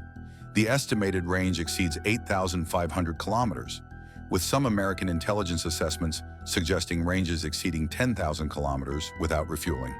The payload capacity is assessed at 10 to 15 tons, sufficient for multiple air-launched cruise missiles or conventional precision-guided munitions. The design incorporates two internal weapons bays, critical for maintaining stealth by storing ordnance internally rather than on external hardpoints that would dramatically increase radar cross-section. Critically, the H-20 is designed for sustained operations in contested airspace where enemy air defense systems operate continuously. This represents a fundamental departure from the H-6 and other legacy Chinese bombers, which rely on standoff missile delivery from beyond air defense range. The H-20's penetrating strike capability, its ability to fly through defended airspace without being detected or successfully engaged, transforms Chinese military doctrine and capabilities. Rather than launching cruise missiles from beyond air defense coverage, the H-20 could itself penetrate and survive hostile air defenses, delivering weapons against targets that would otherwise remain beyond reach of standoff delivery systems. The strategic implications of an operational H-20 extend far beyond the Asia-Pacific region. With a range exceeding 10,000 kilometers, the H-20 could strike targets throughout Asia, parts of Europe, and significant portions of North America. Combined with air-launched cruise missiles carried in internal bays, the H-20 could threaten American military bases in Japan, South Korea, Guam, Australia, and the Philippines. More provocatively, if the H-20 entered service with extended-range air-launched cruise missiles, it could deliver strikes against the continental United States, reaching targets in Alaska, Hawaii, and potentially the American mainland. This capability would complete China's nuclear triad, intercontinental ballistic missiles, submarine-launched ballistic missiles, and long-range bombers, matching the strategic forces of the world's most advanced nuclear powers. The H-20's emergence as an operational system would represent a dramatic shift in strategic balance. Currently, China's strategic deterrent relies heavily on land-based intercontinental ballistic missiles and an emerging submarine-launched ballistic missile force. These systems, while formidable, are vulnerable to American anti-access and area denial strategies designed to degrade Chinese missiles on the ground or in their base areas or intercept them during flight. The H-20, operating from dispersed bases and capable of maneuvering to avoid air defenses, would provide a more survivable second strike option. The combination of the H-20 with modern air-launched cruise missiles would give Beijing a flexible strategic deterrent less vulnerable to American preemptive attack than current systems. Beyond nuclear deterrence, the H-20 would provide conventional strike capabilities that would fundamentally challenge American military operations in the Pacific. The H-20 could conduct long-range bombing against American bases, carrier strike groups, and logistics facilities throughout the region. The aircraft's stealth characteristics would make it difficult to detect, track, and engage with existing air defense systems. Paired with long-range precision-guided munitions, the H-20 could conduct deep strike missions against hardened targets that have heretofore been largely invulnerable to Chinese conventional air power. The emergence of such capability would force American military planners to reconsider basing strategies, force dispersal, hardening requirements, and air defense postures that have been optimized for regional conflicts against opponents lacking sophisticated air threats. The technical achievement that the H-20 represents is also significant. Creating a stealth strategic bomber requires capabilities across multiple domains: aeronautical engineering, material science, avionics integration, and manufacturing processes. Only the United States has ever successfully brought such a complex system from concept through development to operational service. Russian attempts to develop stealth bombers have largely stalled, with Moscow relying on legacy Soviet designs for its strategic bombing force. European nations have focused on fifth-generation fighters rather than strategic bombers.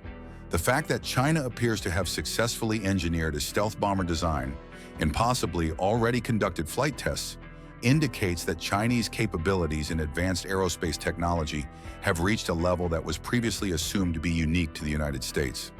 This technological achievement likely benefited from external assistance in the acquisition of technology. American intelligence agencies have long indicated that Chinese engineers obtain information regarding the B-2 Spirit through espionage. In the early 2000s, Noshir Gawadia, a lead engineer on the B-2 program at Northrop Grumman, was indicted for selling detailed information about stealth bomber design and construction to China.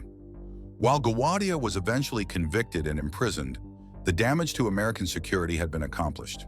The information he provided gave Chinese engineers detailed knowledge of stealth design principles, material selection, manufacturing processes, and testing methodologies that would otherwise have required decades of independent development through trial and error. Additionally, China has benefited from advances demonstrated in its fifth-generation fighter programs. The Chengdu J-20 and Shenyang J-35 fighter programs have provided operational experience with stealth shaping, radar-absorbing coatings, internal weapons carriage, and sensor integration across all aspect fighter operations. The technologies refined in fighter development, materials science, shaping optimization, and manufacturing processes translate directly to bomber applications. The knowledge accumulated through producing hundreds of fifth-generation fighters provides China with industrial experience and supply chain capabilities that facilitate rapid scaling of stealth bomber production once the basic design is proven. The American response to China's stealth bomber development centers on accelerated development of the Northrop Grumman B-21 Raider, the next-generation stealth bomber designed to succeed the aging B-2 Spirit in B-1B Lancer. The B-21 represents a fundamental advance over its predecessor, incorporating design features specifically optimized for operations in the Indo-Pacific against advanced Chinese air defenses. The aircraft features a flying wing design similar to the B-2, but incorporates advances in materials, avionics, networking, and open systems architecture that make it more capable, more adaptable, and easier to upgrade than the B-2. The B-21 differs from the B-2 in fundamental ways.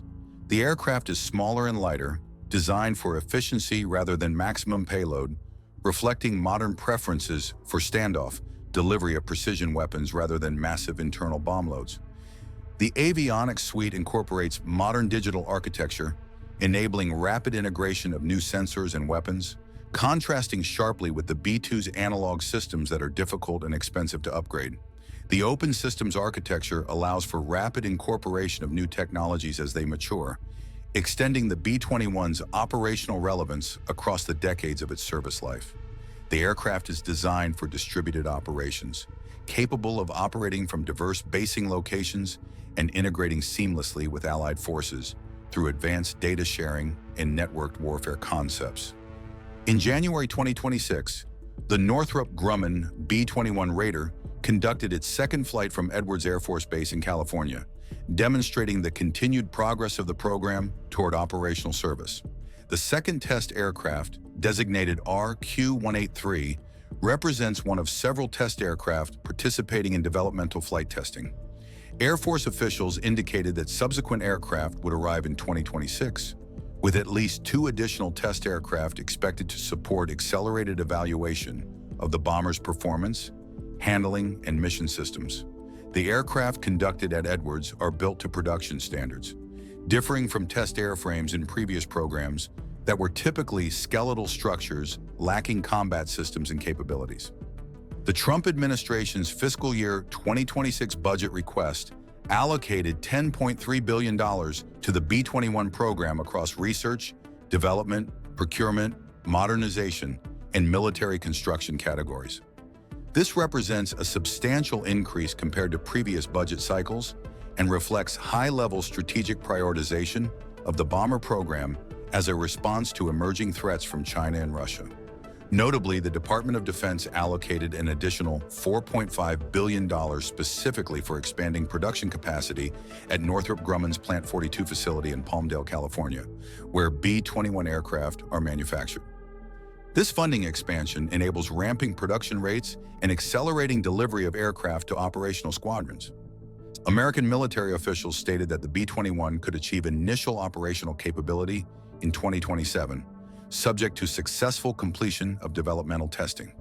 However, significant questions persist regarding the total number of B-21 aircraft the Air Force intends to acquire and the pace of production.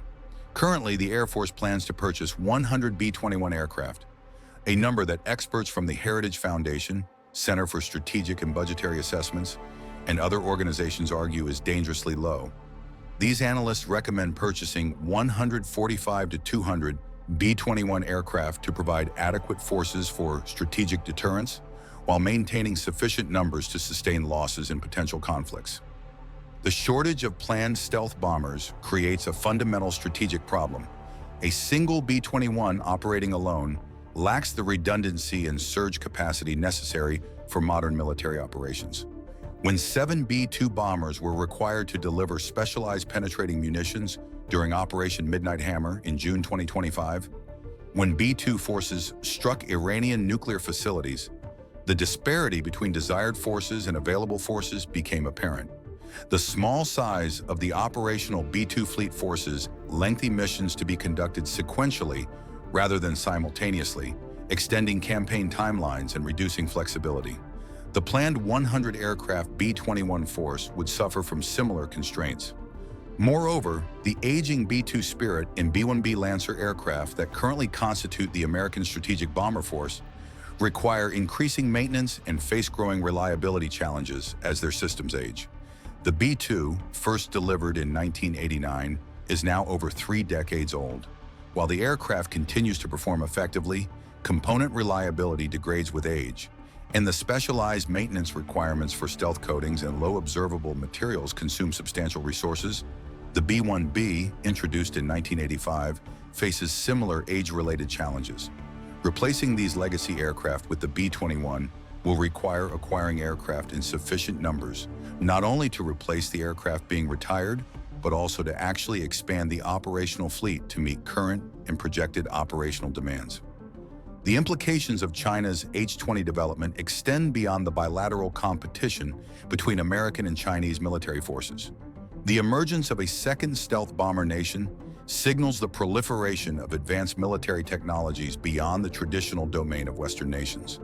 Stealth technology has long been an exclusive capability of the United States, granting American forces extraordinary advantages in contested environments. China's successful development of stealth bombers demonstrates that this American monopoly has definitively ended and that other nations will follow in developing their own stealth aircraft in the coming decades. The United States Air Force has always had their technological needs catered for by three of the biggest aerial combat vehicle manufacturers in the country: Northrop Grumman, Boeing, and Lockheed Martin. However, the advent of Elon Musk's SpaceX in 2002 birthed the rise of serious competition in the creation of aerial vehicles. Fast forward to 2025, and SpaceX has reportedly come up with an enticing new bomber plane for the United States' Air Force. Could this be the future of bomber jets? Is there a chance that this new cutting-edge bomber sparks a global arms race? Join us as we discuss the brewing bomber between SpaceX and the United States Air Force. Although top high-tech companies like Lockheed Martin, whose Skunk division has played a major role in the creation of some of the United States' greatest combat aerial vehicles, and Northrop Grumman have been at the top end of the pile as the go-to for the America's Department of Defense, the sudden surge of Elon Musk and his SpaceX company has finally brought the heat, the competition needed to give the United States their best. While SpaceX's affiliation with the government might seem sudden, it didn't start that way. It all began with a man who dared to dream, to challenge the old companies like Boeing, who used to champion space travel and the creation of combat and commercial aerial vehicles, while overcoming the high cost of producing rockets, making them reusable and making them safe enough for travel. His name is Elon Musk. Soon he started to get military contracts, earning billions while working with the Pentagon, providing them with a means to launch satellites into orbit. However, the conversation soon moved further than merely launching satellites into the sky, as the Pentagon saw very quickly the potential of Elon's company to create something entirely different from what they used to have, especially since the addition of the behemoth Starship. Now, with Elon's influence in the White House as chief of the Department of Government Efficiency, talks reportedly extended from launching payloads into space for the United States of America to the possible creation of a behemoth bomber that could tower above the United States Air Force bombers like the Boeing B-52 Stratofortress and maybe compete with the Northrop Grumman B-21 Raider. Their rationale was rather simple. Elon is already on the cusp of creating aerial vehicles fast enough to hit Mars by 2026, so why wait for relatively slow bombers, which travel at subsonic speed, when there is a possibility of Elon creating something faster and relatively more lethal? Although SpaceX has never developed a weaponized combat aerial aircraft, being at the adult table at the Pentagon comes with making tough choices and new decisions, something rather different from a favorite niche. Hence, he reportedly agreed, and SpaceX now stands on the precipice, holding the fate of the United States bomber jets in his palms. Although Elon is a genius, what does he know of warfare to be completely entrusted with creating a bomber for the United States? And how does it supposedly compare to his predecessors, especially the B-52 Stratofortress? However, to understand the gravity of Musk's task, we need to look at his competition, the B-52 Stratofortress bomber.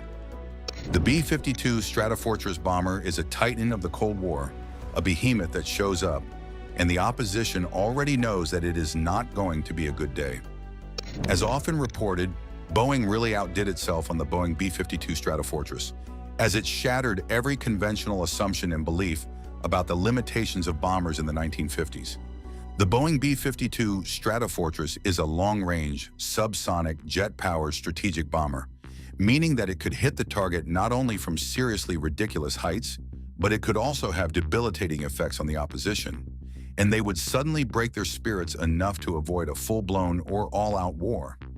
For some context, Operation Linebacker II in 1972 saw the use of the B-52 Stratofortress bomber in strategic warfare in an attempt to reach a quick ceasefire.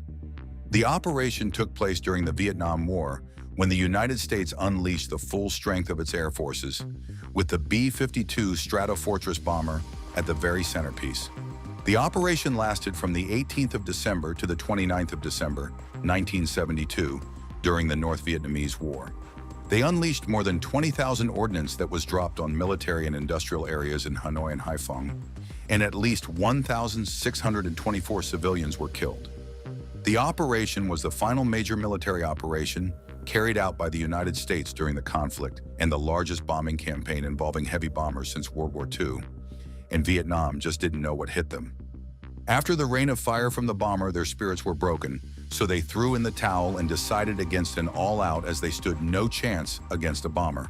But what makes the B-52 bomber special, and how was it brought into being in the first place? Let's dial back to November 23, 1945, when the AMC, otherwise called the Air Materiel Command, issued desired performance characteristics for a new strategic bomber that could be used as a long-range bomber without needing a base on foreign grounds, which may be controlled by other countries. They wanted the aircraft to travel at least 34,000 feet, with a crew of 5 or more working the gun turret and a 6-man team that will be working as a relief crew. However, as is popular with a combat aerial vehicle, the ordnances and bombs it carries as payload are of grave importance. What's the point of a bomber jet without enough payload to send anyone running? So they asked for an unspecified number of 20mm cannons and over 4,500 kilograms of bombs. The United States Air Force immediately sent out a bid invitation, inviting all the heavyweights of America's aircraft companies, including Boeing, Consolidated Aircraft, and Glenn L. Martin, to submit proposals.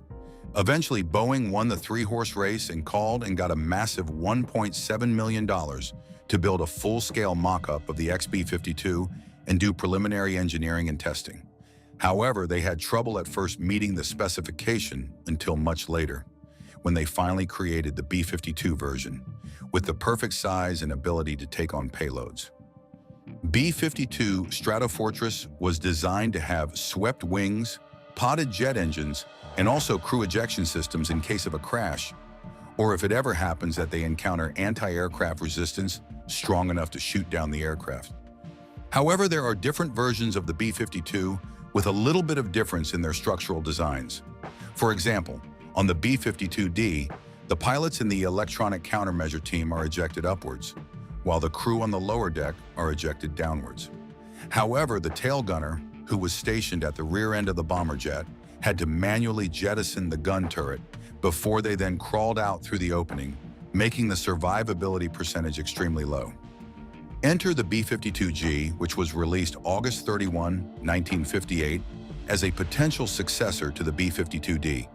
The G version was stronger and better, and the survivability percentage for whoever manned the gun turret was increased by well over 60%, as they could now eject like everyone else. Although the survivability of the crew has been protected by the changes made to the placement of the gun turret, the aircraft still had a common problem: structural fatigue. In material science, fatigue is the initiation and propagation of cracks in a material due to cyclic loading. Once a fatigue crack has initiated, it grows a small amount with each loading cycle, typically producing striations on some parts of the fracture surface. In the aircraft, the fatigue was accelerated by low flying, 8 times more than it was affected when it was flown higher in the sky. For some context, flying really high in the sky is much easier, as there are fewer needs for sharp turns or a need to zoom faster. However, when they fly too close to the ground, there is a need to turn sharper, focus on maneuvering around rocks, and really work the body of the bomber jet. The metal starts to get tired, it cracks, and in some rare cases it bends almost out of shape, requiring the need to fix the plane. The classic wear and tear was starting to make the bomber jets difficult to use for more than 2,000 hours of flight.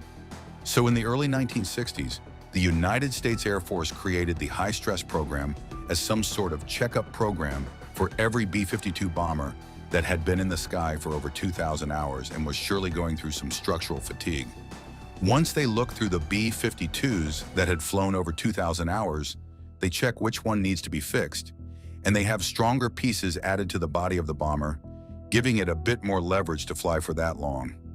As time went on, the Air Force got even craftier, with the creation of wet wings attached to their G and H models of the B-52s.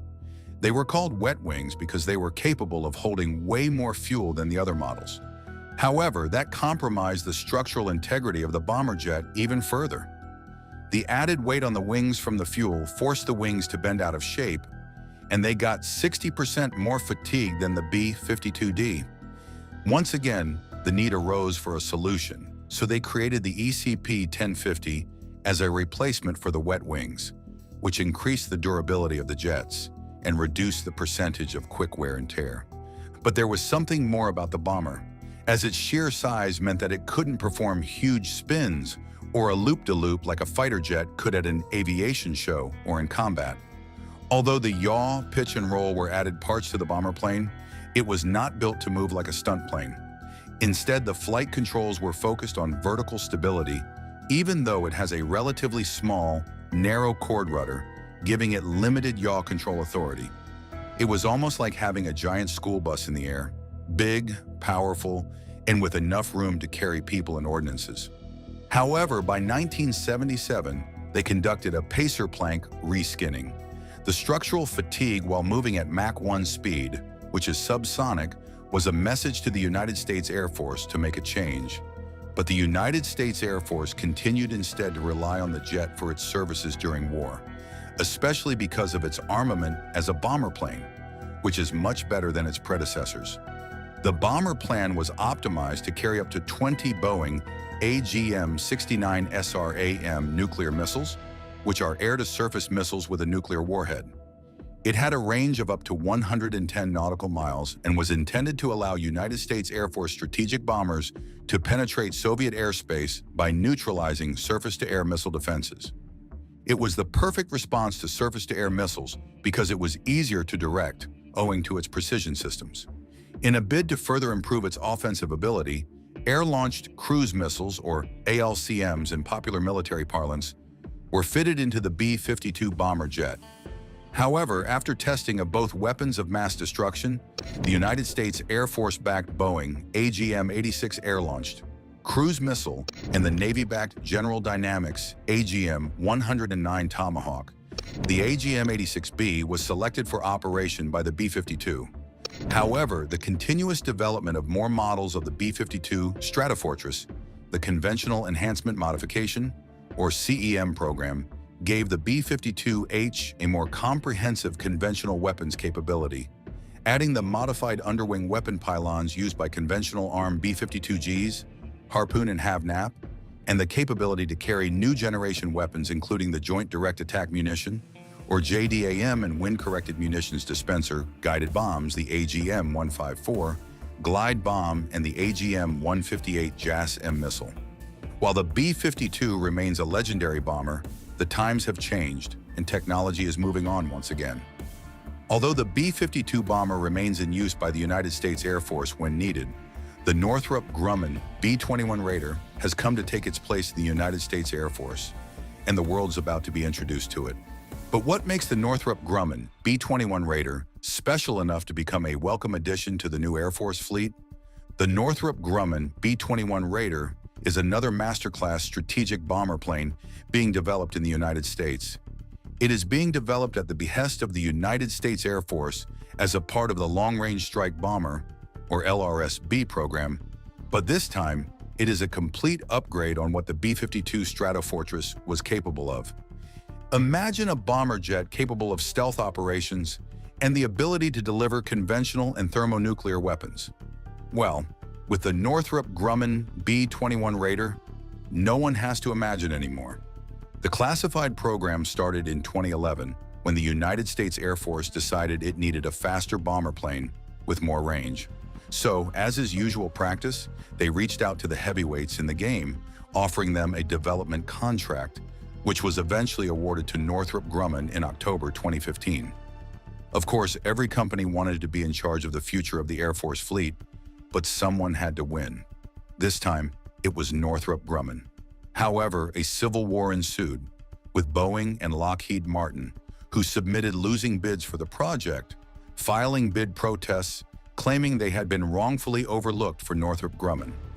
In October 2016, the Government Accountability Office, or GAO, rejected the challenges and sustained the United States Air Force's decision to award the LRS-B contract to Northrop Grumman. The Government Accountability Office report revealed that cost was the deciding factor in selecting Northrop Grumman over the Boeing Lockheed Martin team. The Air Force set up an uphill task for Northrop Grumman, telling them that they needed an addition of intelligence gathering, battle management, and interceptor features to the bomber, and a fifth-generation global precision system that guides the release of bombs, nuclear warheads, and all types of payloads it might be carrying. However, alongside India, which is on the cusp of unleashing its sixth-generation aircraft, albeit a fighter jet, the United States is closing in on releasing the first-ever sixth-generation aircraft, but this time, a bomber jet. Fast forward 5 years after it was commissioned to Northrop Grumman, and the Air Force released new renderings of the aircraft, showing a smaller and lighter design than what is typically expected from a bomber. The sheer reduction in size and distinctive flush and blended inlets, with the two-wheel landing gear design, was a revelation of something never seen before. The drawing shows a smaller and much lighter aircraft than its predecessors, like the B-2 and the massive subsonic B-52 Stratofortress. The world had finally had a glimpse at the possibility of the future of bomber planes, with a huge reduction in size being a topic for discussion. However, just a year later, Darlene Costello, the acting Assistant Secretary of the Air Force Acquisition, Technology and Logistics, confirmed that the first two B-21s were under construction at Plant 42. D-Day came on December 2, 2022, when the first-ever B-21 was unveiled at the Northrop Grumman production facilities in Palmdale, California. At the unveiling, Northrop CEO Kathy Warden said that the B-21 is designed with modular, open systems architecture to allow easy upgrades and, potentially, the ability to export components to foreign buyers. The open systems architecture wasn't particularly the most popular form of building jets in the past, especially when a Cold War hero like the B-52 Stratofortress was built. Boeing at the time had relied heavily on the importance of closed architecture systems, which made fixing and upgrading the early B-52s a nightmare for mechanical engineers, who had the pleasure. The open systems architecture is more like building up a Lego character, and all that needs to be done for a quick fix or an upgrade is to simply remove and replace without a need to tear apart the whole structure in the name of rebuilding. On the flip side, the closed structure system is a packed and sealed deal. A fix would need a complete deconstruction of the object before being rearranged, regardless of how massive or small the problem is. Although the popular reasoning is to view the very first tested aircraft as a prototype, the test aircraft was not deemed as one. Rather, it will be converted to operational configuration by the Air Force after the test flight has been completed. In 2023, the officials of the Long-Range Bomber Program revealed that the fueling and engine tests took place at the end of the year and were successful, leading to the approval of a low-rate initial production, or LRIP, contract being awarded to Northrop Grumman in January 2024, meaning that there would be a small batch of B-21 Raiders in the production phase and about to be released in 2025. However, new speculations about Elon Musk, the Tesla and SpaceX boss, creating a behemoth bomber of his own, sanctioned privately by the Pentagon, seem not to be going away. A shocking tale despite the news of the imminent release of the B-21. Although the mystery remains nail-biting and fairly disturbing, as there are no signs of signed documents or public articles that are published to that effect, the speculations remain intact, with specifications of a possible sixth-generation SpaceX bomber capable of a direct lift off the ground and possibly carrier-based, and also due to be released the same time as the B-21 Raiders. Whether Elon Musk's clandestine arrangement to release a SpaceX bomber in 2025 is real or other media noise, only time will tell. The U.S. has revealed a new nuclear bomber built to outmatch the defenses of its rivals. For over 70 years, the B-52 served as a symbol of American air power, known for its massive payload capacity of up to 70,000 pounds and versatility in missions ranging from strategic bombing to maritime patrol. Yet this new bomber is more than a successor. It's a revolutionary force. Built with advanced stealth technology, unmatched range, and the power to deliver next-generation weapons, it raises the question, can this bomber truly evade the most advanced air defense systems of its rivals? Could its introduction provoke an intense arms race, pushing global powers to accelerate their military strategies? Join us as we explore the next-generation features of the U.S. Air Force's brand-new nuclear bomber. For years, the mighty B-52 nuclear bomber represented American strength, carrying huge bombs and handling tough missions. But as other countries sharpened their defenses, it became clear that the United States needed something even more powerful. And that was how the B-21 Raider was born. As the U.S. Air Force's newest and most advanced nuclear stealth bomber, it is equipped with the impressive capabilities to sneak past advanced radars, launch cyber attacks, and strike targets from far away with precision. Recently, the first in-flight photos of the B-21 were released, showing the aircraft soaring through the skies over Edwards Air Force Base in California. This was an exciting moment as it confirmed that the B-21 had officially begun its flight tests. According to Andrew Hunter, Assistant Secretary of the Air Force for Acquisition, the tests are going well. He explained that these tests are helping the Air Force learn more about the aircraft's unique abilities. The B-21 Raider, named after the Doolittle raid of 1942, is not just any bomber, it's designed with futuristic features. This bomber can carry both nuclear and conventional weapons, making it more advanced than any other bomber currently in use. Its sleek design and advanced stealth technology allow it to evade enemy radar, giving it a big advantage in high-threat environments. This means it can reach deep into enemy territory without being easily detected. Details about the B-21 Raider are mostly top secret. Information like its size, speed, engine type, and the weapons it can carry remain hidden. Even its onboard sensors and the technology that helps it stay undetected are not fully known. However, it's clear that the B-21 has advanced stealth abilities. It has been designed to hide from radar with smooth edges and special cockpit windows that minimize seams and joints. These features help the aircraft stay hidden from enemy detection. It's also known that the B-21 can carry nuclear weapons, making it a powerful tool for the U.S. military. The B-21 is expected to be the first sixth-generation warplane in the world. Back in 2010, its price was estimated at around $550 million per unit, but after adjusting for inflation, it is now closer to $750 million per plane. While this is a hefty price, it's still cheaper than the older B-2 bomber, which cost $2 billion each. The lower cost is due to new radar-absorbing materials that reduce maintenance needs, as well as more efficient and affordable aerospace technology developed over the past 30 years. Plus, the Air Force plans to build 100 B-21s, far more than the 20 B-2s that were made, helping to reduce costs. Despite the B-21's advanced features, its exact costs are still kept secret, even from some members of Congress. This high level of secrecy has led to criticism from lawmakers, including the late Senator John McCain, who worried that defense contractors like Northrop Grumman might overcharge the government. There are concerns about whether the project's secrecy is necessary or if it hides potential cost issues. In fact, the B-21 Raider is one of the most secretive aircraft ever built, and there's a good reason for that. In 2009, the Joint Strike Fighter program, which created the F-35, faced a major security breach.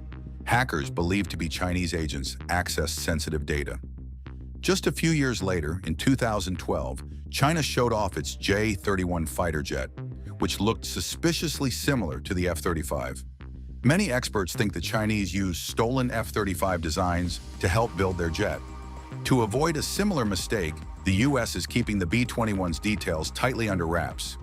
But regardless of the secrecy surrounding this bomber, its capabilities are impressive. It can hit targets deep inside enemy territory that were once thought impossible to reach. On top of that, it can act as a SIGINT platform, gathering intelligence from high altitudes over long distances. Some experts believe it could also take on airborne early warning and control missions, like what the Boeing E-3 does now, but with much better survival chances. Another impressive feature of the B-21 is its range. It can travel long distances without needing to refuel, making it capable of reaching far-off targets.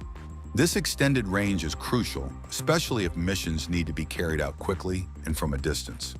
The B-21 Raider is also cost-effective compared to past bombers. While the exact price is classified, the U.S. Air Force has worked to keep its costs under control. This careful budgeting means that the military can build a large fleet without overspending. The design of the B-21 is focused on future needs.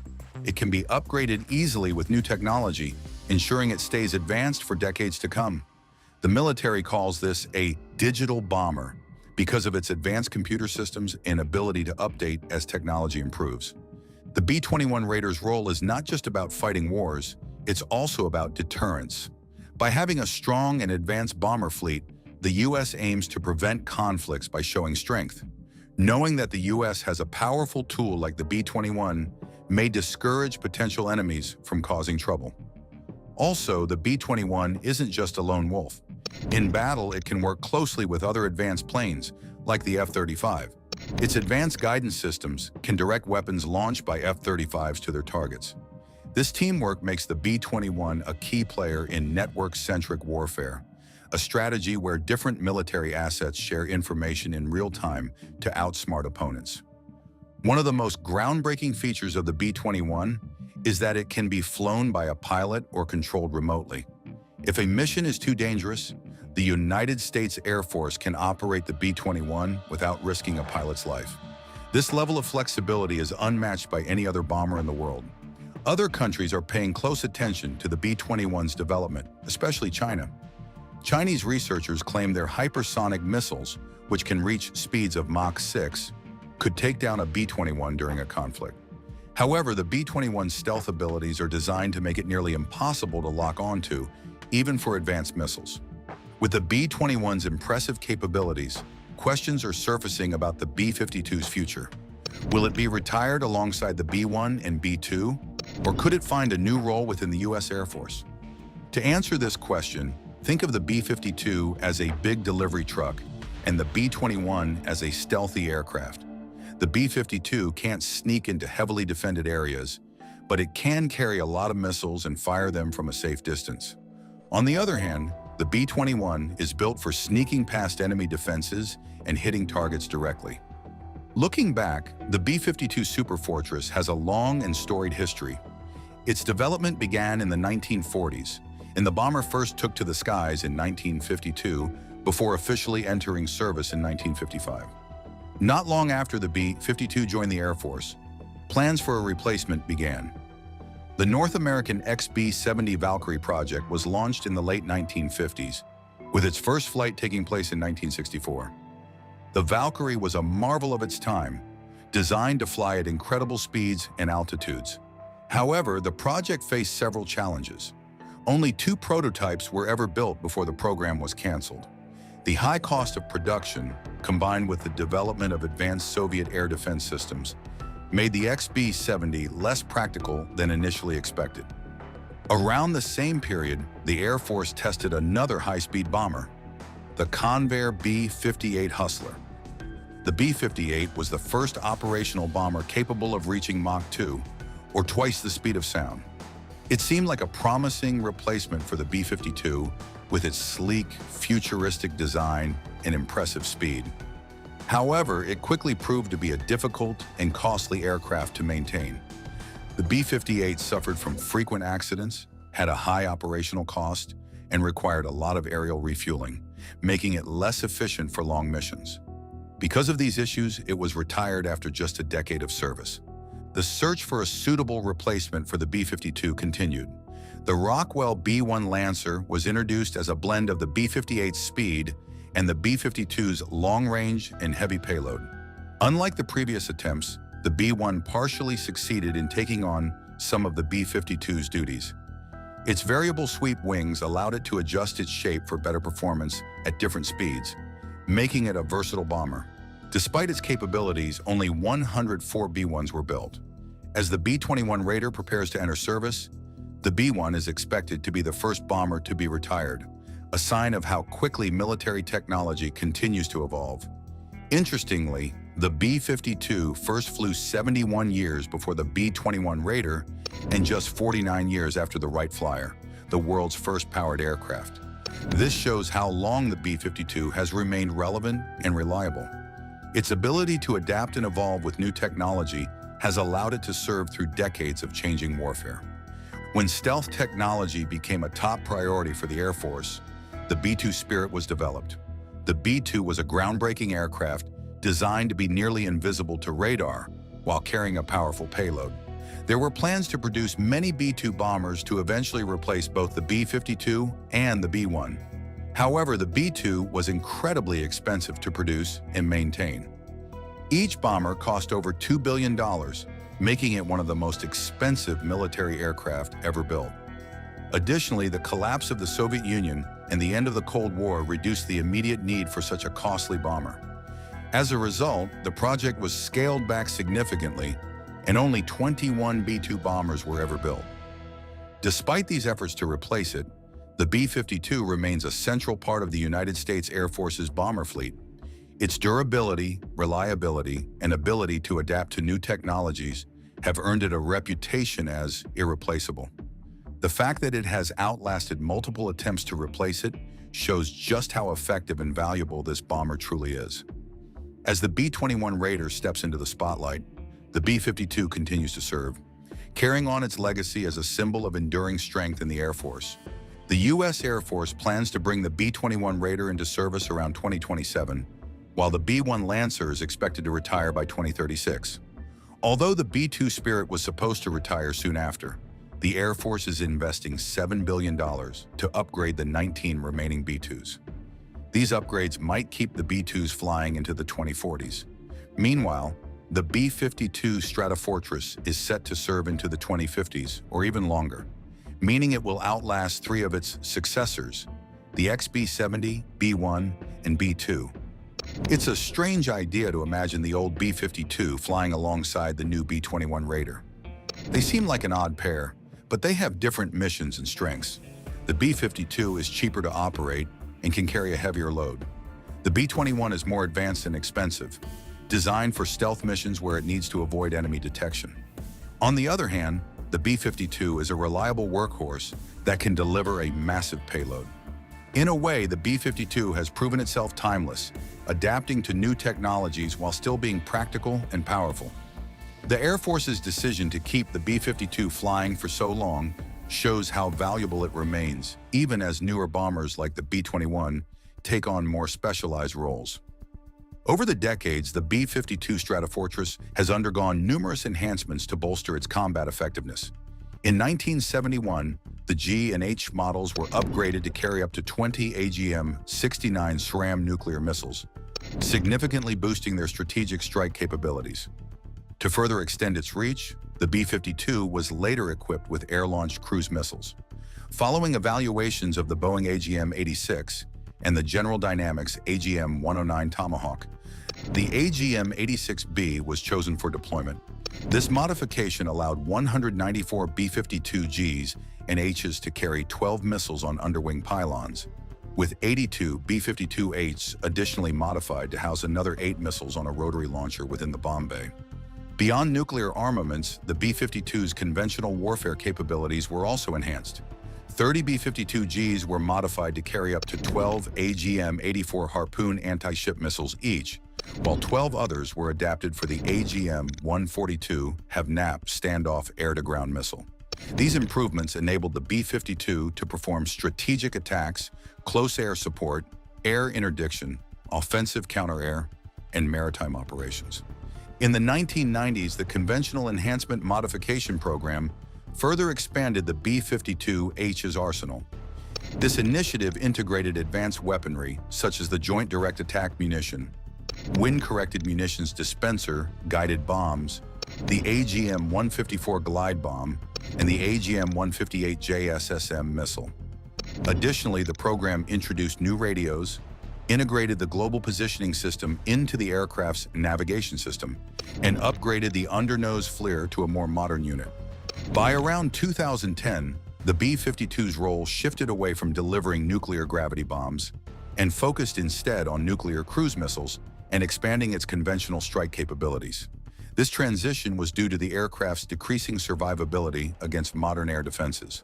Looking ahead, the B-52 is set to incorporate cutting-edge weaponry, including the AGM-183A air-launched rapid response hypersonic missile, and the forthcoming long-range standoff nuclear-armed air-launched cruise missile. These advancements underscore the B-52's enduring role in modern aerial warfare. Right now, the B-52H bombers are being upgraded to a new version called the B-52J. These upgrades include brand new Rolls-Royce F-130 engines, a variant of the AN/APQ-82 radar, and updated communication and navigation systems. Despite these improvements, the B-52J will still be very easy to spot on radar. However, even with its lack of stealth, the B-52J will still play a big role for the U.S. Air Force. It will likely act as a long-range missile carrier, able to fire advanced hypersonic missiles like the AGM-138ARRW from far outside an enemy's defense zone. Meanwhile, the B-21 Raider will do the sneaky high-risk missions, getting close to heavily defended targets that the B-52 can't reach. This idea of using both the B-52 and B-21 together is similar to how the Air Force pairs the F-22 Raptor and F-15EX Strike Eagle II. The F-22 is built for stealthy, close-up combat, while the F-15EX can handle more straightforward, less risky missions. Now back to the latest U.S. nuclear bomber. One interesting fact about the B-21 is that some experts think the bomber could blur the line between a bomber and a fighter jet, possibly taking on air superiority missions. Despite being labeled a bomber with the B in its name, the B-21 is really a versatile, multi-role aircraft. That being said, the B-52 and B-21 represent two different styles of fighting. The B-52 is all about power and range, carrying heavy loads and firing from afar. The B-21 is about stealth, precision, and getting in and out without being seen. Together, they create a powerful team, balancing brute force and silent, high-tech strikes. The Air Force plans to officially deploy the B-21 Raider as soon as possible. Once it enters service, its primary home will be Ellsworth Air Force Base in South Dakota, where it will also serve as a training center. If needed, Whiteman Air Force Base in Missouri and Dyess Air Force Base in Texas will serve as backup bases. The Air Force believes that the B-21 will play a critical role in maintaining America's air power for years to come. What makes the B-21 even more impressive is that it's designed to handle the tough challenges of future warfare.